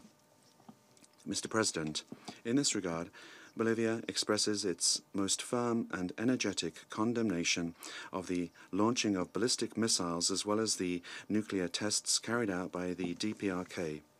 And we would call upon this country to abandon its nuclear and ballistic missile program in a complete, verifiable and irreversible manner and comply with the provisions of the Security Council resolutions and return to the Non-Proliferation Treaty. We would point out here the importance of adherence to the United Nations Charter, according to which the Security Council is the only legal body that can take the measures necessary in order to maintain or re-establish international peace and security, in this way ruling out any unilateral action. This is why we reject any act of provocation or implication of unilateral sanctions, because these not only constitute a flagrant violation of international law, but also because they undermine the efforts and the work of multilateral organizations such as our own, because they extend the jurisdiction and internal legislation of one state to another, violating the principles of equality, sovereignty, and territorial integrity of states. This is why we would urge all parties involved to avoid increasing tensions and an escalation of rhetoric, and we would call for an end to this spiral of confrontation and threats of the use of armed force. It must be understood that there can be no military solution to the situation on the Korean Peninsula. Mr. President, the sanctions imposed in resolutions adopted by this Council should not be an end in themselves. They should serve as an opportunity to bring the parties to the negotiating table in order to resume dialogue and achieve a peaceful, diplomatic and political solution, the aim of which will be the denuclearization of the Korean Peninsula. So far this year, the Security Council has approved 3 resolutions, increasingly harsh, which, depending on their degree of implementation, are also affecting the civilian population with possible humanitarian consequences. We believe that, as it is clearly stated in these very resolutions, it is not only necessary to work to implement these sanctions, but also to approach dialogue, come round to dialogue, and to resume the 6-party talks. This is essential. Here we reiterate our support for the Chinese initiative of suspension for suspension, which would make it possible to have a simultaneous suspension on the Korean Peninsula. On the one hand, the DPRK would stop its nuclear and ballistic tests immediately, and on the other hand, all kinds of unilateral or joint exercises in the region should be also ceased. And here we would reiterate our support for the Russian-Chinese proposal and roadmap, which to date is the only concrete proposal that has been presented to resolve the situation. Along these lines, the efforts undertaken to re-establish mechanisms for dialogue of those measures, we would highlight the recent visit to DPRK of USG Mr. Jeffrey Feltman to the country, and we hope that these channels of communication that were able to be established will remain open in order to initiate a dialogue without preconditions and to build mutual trust. Finally, Mr. President, my delegation would like to state that today we are meeting at a time of great tension globally. But with regard to the situation on the Korean Peninsula, we feel it's important to begin dialogue that will give rise to stability in the region and achieve just and lasting peace. I thank you. I thank the representative of the plurinational state of Bolivia for his statement. The representative of Ukraine has asked for the floor to make a further statement. Thanks, Mr. President. I wanted to use my right to react to what the Russian representative has just said. One point about the proper format addressing different issues. Basically, it was about Russia breaking the Budapest Memorandum and all kind of legal, written and unwritten commitments, in the sense of creating the atmosphere of impunity, which contributed to the situation where we are now.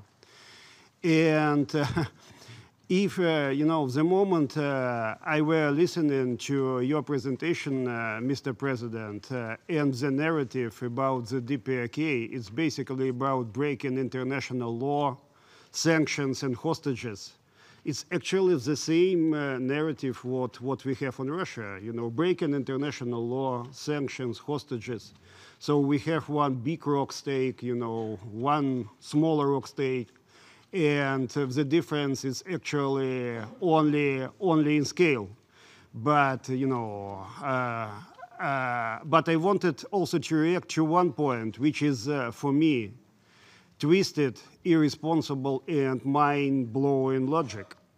The Russian representative has said that basically North Korean nuclear and missile program, in a way, in answer on the trainings around the North Korea, Russia were having military drillings, the most, fundamental in scale this year in Belarus, trying to screw everybody up about their goals and scale.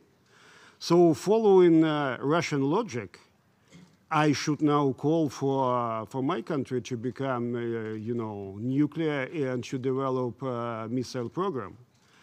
In a way, it's actually the whole irresponsible logic which could trigger a nuclear race in the whole world tomorrow.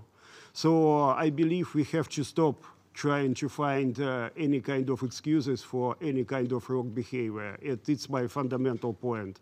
And I wanted to use this opportunity simply to make this point again. Thanks, Mr. President. I thank His Excellency Mr. Klimkin for his statement. The representative of Russian Federation has asked for the floor to make a further statement. I give him the floor. Thank you very much, President. I'll be very brief. I'm not going to get into a discussion of the substance of what the Ukrainian delegate has said. I'm pleased to see that there are many different nations in the room today, because they have the opportunity to see the lack of respect for the Ukrainian delegation to the UN Security Council and the other member states. I thank you very much. I thank the representative of Russian Federation for his statement, and now give the floor to His Excellency Mr. Cho Hyun, Vice Minister for Foreign Affairs of Republic of Korea. Mr. President, thank you very much for convening this meeting and the opportunity to speak to the Council. I also thank the Secretary General for his briefing. Let me start by rewinding the clock to December 2016.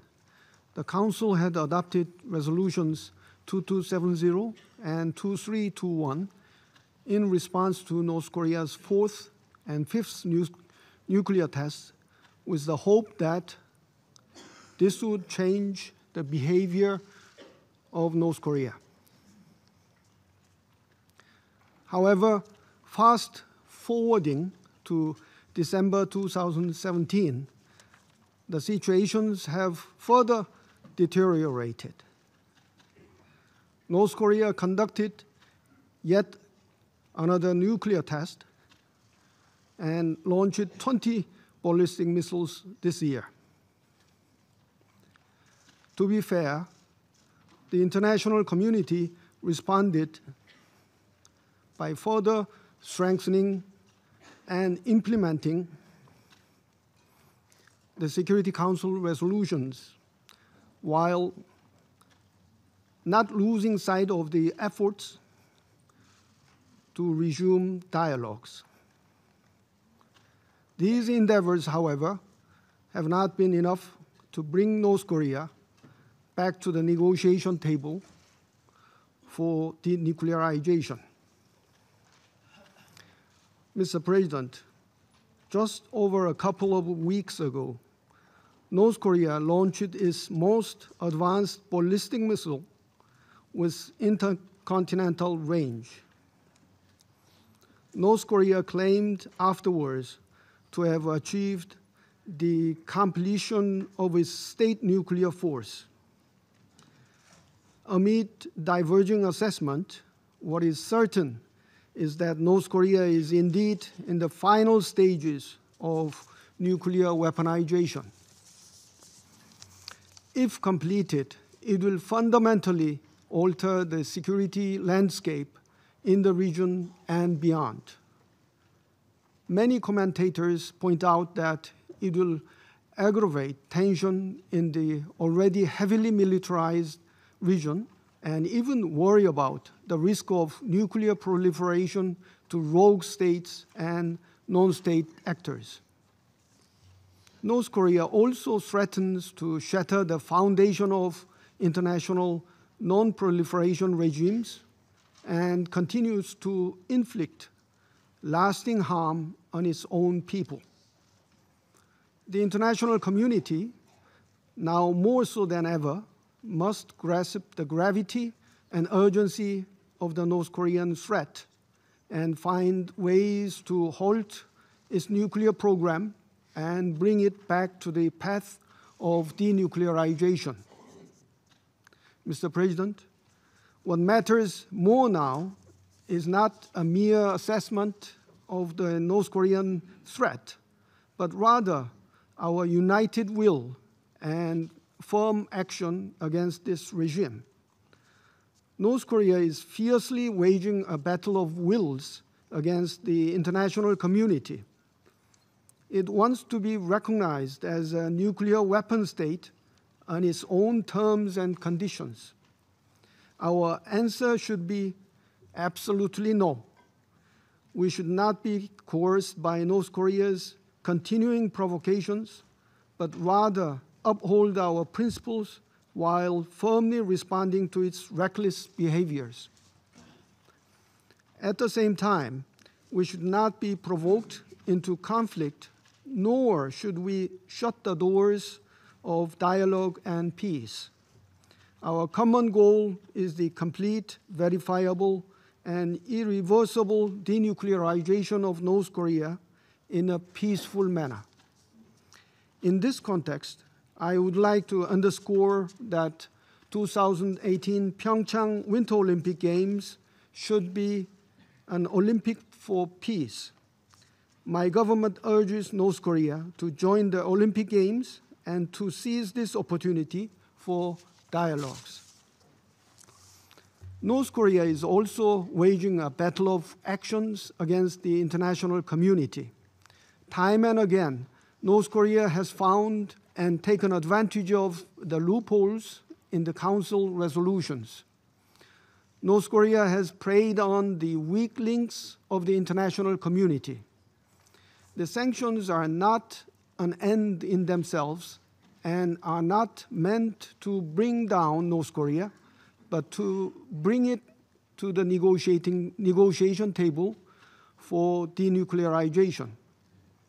However, we are to bring the unwilling North Korea back to the table. We must fill in all gaps identified in the implementation of the resolutions. In this regard, we deeply appreciate the active efforts of the 1718 Committee. The international community has made some progress, including the restriction on oil supply, the export ban on North Korea's key products, and the prohibition of overseas work authorization. Many countries, even those with long-standing relationship with North Korea, have joined these efforts, including through the expulsion of individuals on the sanctions list.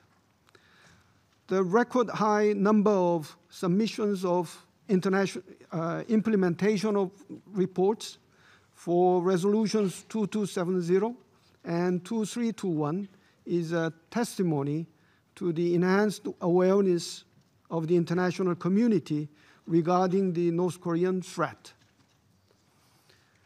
However, in our race against North Korea, we need to do more, way more. North Korea's evasive tactics are becoming more sophisticated, and this regime continues to exploit all weak links. In fact, the Republic of Korea has been actively cooperating with its partners to identify and stop North Korea's attempts to evade sanctions and seek alternative routes to sell coals and other banned products and to illegally import oil. Let me emphasize that none of us should become that weak link, and that none of us should condone groups and individuals who assist North Korea's defiance against this Council. In this regard, sharing best practices against North Korea's evasive tactics would be helpful in closing the loopholes. Mr. President, I began my remarks by recalling how we ended the year 2016 and how North Korea defiantly continued its series of provocations in 2017. We cannot afford to sit again at the end of 2018 and feel as if it were a deja vu of 2017, regretting our business as usual approach. The Council members and the international community must redouble their efforts to ensure a seamless and complete implementation of the sanctions and apply as much pressure as necessary until North Korea returns to the negotiation table with a sincere willingness for denuclearization. With a sense of urgency, we should make North Korea perceive without a doubt that it will pay heavily for its provocations, that it will never be accepted as a nuclear weapon state, and that dialogue for denuclearization is the only viable option. The Republic of Korea reaffirms its solid commitment to achieve the denuclearization of North Korea and the establishment of permanent peace on the Korean Peninsula. We will work closely with all countries to this end. Thank you. His Excellency Mr. Cho for his statement. I now give the floor to the representative of the Democratic People's Republic of Korea. Mr. President, at the outset, I condemn Japan in my strongest possible terms, who is holding presidency of the UN Security Council during December this year and instigated by the United States is now making as able use of its opportunity by convening the ministerial briefings of UN Security Council on non-proliferation issue of the DPRK. I have to mention about that the meeting today is none other than a desperate measures plotted by the US, being terrified by the incredible might of our republic that has successfully achieved the great historic cause of completing the state nuclear force, cause of building of a rocket power through a great November event. I believe that if non-proliferation issue is to be discussed, the first countries to be brought before the Court of Justice at the US, who is the kingpin of virtual and horizontal proliferation, popping astronomical almost of funds into the modernization of nuclear weapons and hindering in every way the denuclearization of the Middle East, and Japan, who keeps more than necessary stockpile of plutonium and seeks every opportunity to produce nuclear weapons. Our possession of nuclear weapons was an individual self-defensive measures of defend our sovereignty and rights of existence and development from the U.S. nuclear threat and blackmail, and anyone is to blame for it. The U.S. is the one who must be held accountable. There are several nuclear power states over the world now, but there is no country like the U.S. who is continuing to openly threat and blackmail other countries with its nuclear weapons. We could easily draw to the answer of this case, only being noted now much amount of money of the U.S. is running through for the maintenance and modernization of its nuclear weapons. It is already well known to the outside that the U.S. has now stockpiled more than 4,000 nuclear warheads in its nuclear arsenals, deploying over 115 technical nuclear bombs over the territory of its NATO allies, and is now planning to consume of around $1 trillion for its nuclear weapons maintenance and modernization during 30 years in future. All of the figures above clearly prove that the U.S. is only the ringleader in nuclear proliferation.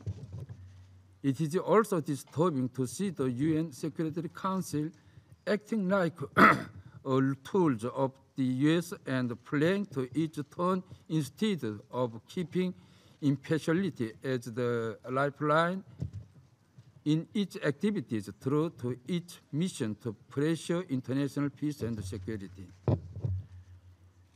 It is the UN Security Council of today that, while ignoring our repeated requests to bring the issue of the provocative and aggressive joint military exercise on the table of the Council, the most graphic manifestation of nuclear threat and blackmail of the U.S. keeps itself busy knowing to the U.S. that assessed sanctions and pressure against us by condemning our self-defensive measures. The DPRK, at every time when the U.S. South Korean joint military exercise that threatening seriously the peace and security of the South Korean Peninsula, its region, and the world outraged submitted the letters to the Security Council for 11 times from the year 2015, requesting to raise the issue and discuss it immediately at the Council. However, on the contrary, turning away its face at every time of our request for such aggressive joint military exercise to the last, the UN Security Council has adopted 11 sanction resolutions against my country, denouncing our self-defensive measures as of threat to international peace and security. With all above mentioned facts, we could easily prove unfairness, double standard, and party prejudice of the Security Council. As we have clarified in the government statement, the development and advancement of the strategic weapons of the DPRK are entirely to defend the sovereignty and the territorial integrity of the country from the U.S. nuclear blackmail policy and the nuclear threat, and to ensure the peaceful life of the people, and therefore we would not pose any threat to any country and region as long as the interests of the DPRK are not infringed upon. Reiterating once again, our nuclear force is served thoroughly for each mission as self-defensive deterrent, and it is fully according to the Rule 51 of the UN Charter, stipulating the right of exercise of self-defense measures to be made by individual UN member states. The DPRK is in accordance with the decree of the Supreme People's Assembly adopted on 1 April 2013, has established abolished perfect system and order of stockpiling and maintaining the fully guarantee any kind of illegal transfer of nuclear weapons, its technology, and weapon-grade nuclear materials.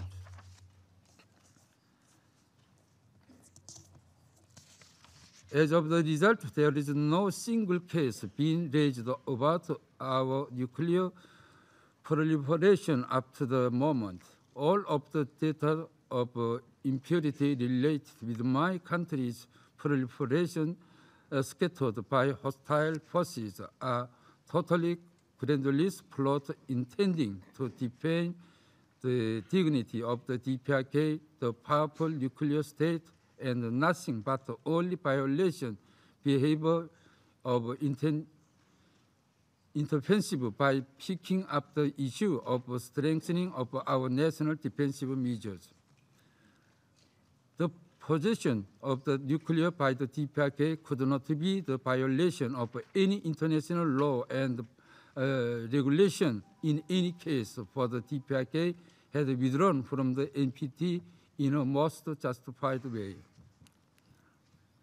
At the same time, it is clear to everybody that the DPRK does not infringe any interest of other countries, and the purpose of possession of nuclear deterrent is only for self-defensive and to safeguard the peace of the region. The DPRK, whatever what says, will march forward and make great advancement victoriously as world's most powerful nuclear any military state, upholding the line on simultaneously development of the two fronts. In accordance hereby, I reform once again that the DPRK, as a responsible nuclear power and a peace-loving state, will sincerely fulfill its non-proliferation obligation assumed before the international society, and put its every effort to achieve the noble cause of safeguarding world peace and security. Thank you. I thank the representative of the Democratic People's Republic of Korea for his statement. The representative of the United States has asked for the floor to make a further statement. I give the floor to His Excellency, Mr. Rex Tillerson. Thank you. I'd like to take a moment to respond to the statements of the DPRK permanent representative. First, I think we have heard all of these things before from this government. There is no doubt that the DPRK's pursuit of a nuclear arsenal is in clear violation of international law, directly challenges the global non-proliferation regime, and greatly threatens international peace and security. This body has unanimously made these points for well over a decade now. The international community condemns North Korea's pursuit of a nuclear arsenal, and we will never accept a nuclear North Korea. The DPRK's unlawful acts cannot be ignored, nor can they be explained away. The DPRK must be held accountable for its actions. And in that regard, any notion that the source of tensions on the peninsula are the fault of no one party, there is but one party that has carried out illegal detonation of nuclear devices. There is but one party that continues to launch intercontinental ballistic missiles in violation of UN Security Council resolutions, overflying another sovereign nation, Japan, threatening civil aviation security because these launches are undertaken with no notification. There is but one party that has been targeted with punishment and penalties through the most vigorous regime sanction ever enacted, and that is the Kim regime in North Korea. They alone are responsible for these tensions. They alone must take responsibility for these tensions, and they alone can solve these tensions. I thank His Excellency Mr. Tillerson for his statement.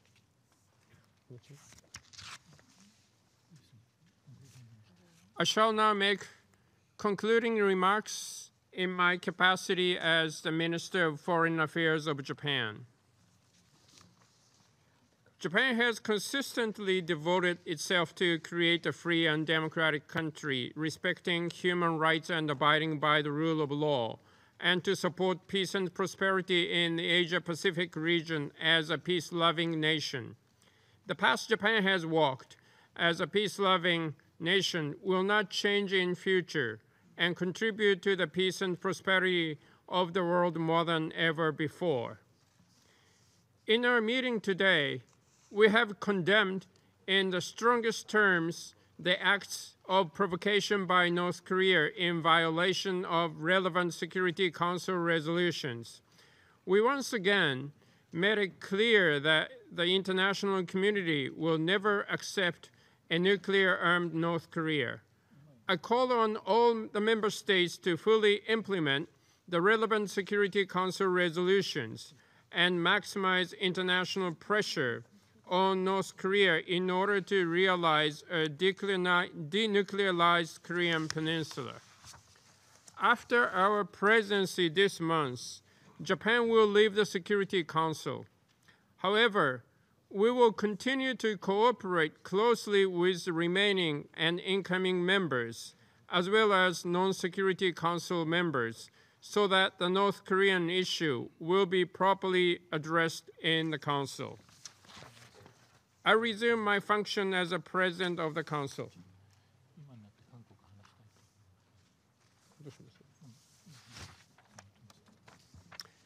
The representative of the Republic of Korea has asked for the floor to make a further statement. I give the floor to His Excellency Mr. Cho Hyun. Thank you, Mr. President. Mr. President, I am compelled to reply to North Korea's truly regrettable arguments. As shown in the multiple United Nations Security Council resolutions, the international community has repeatedly made it clear that it will not recognize North Korea as a nuclear weapons state in any case. North Korea must stop provocations and sincerely return to dialogue for denuclearization. Hopefully, North Korea will recognize that this is the only path to its secure and stable future. Thank you.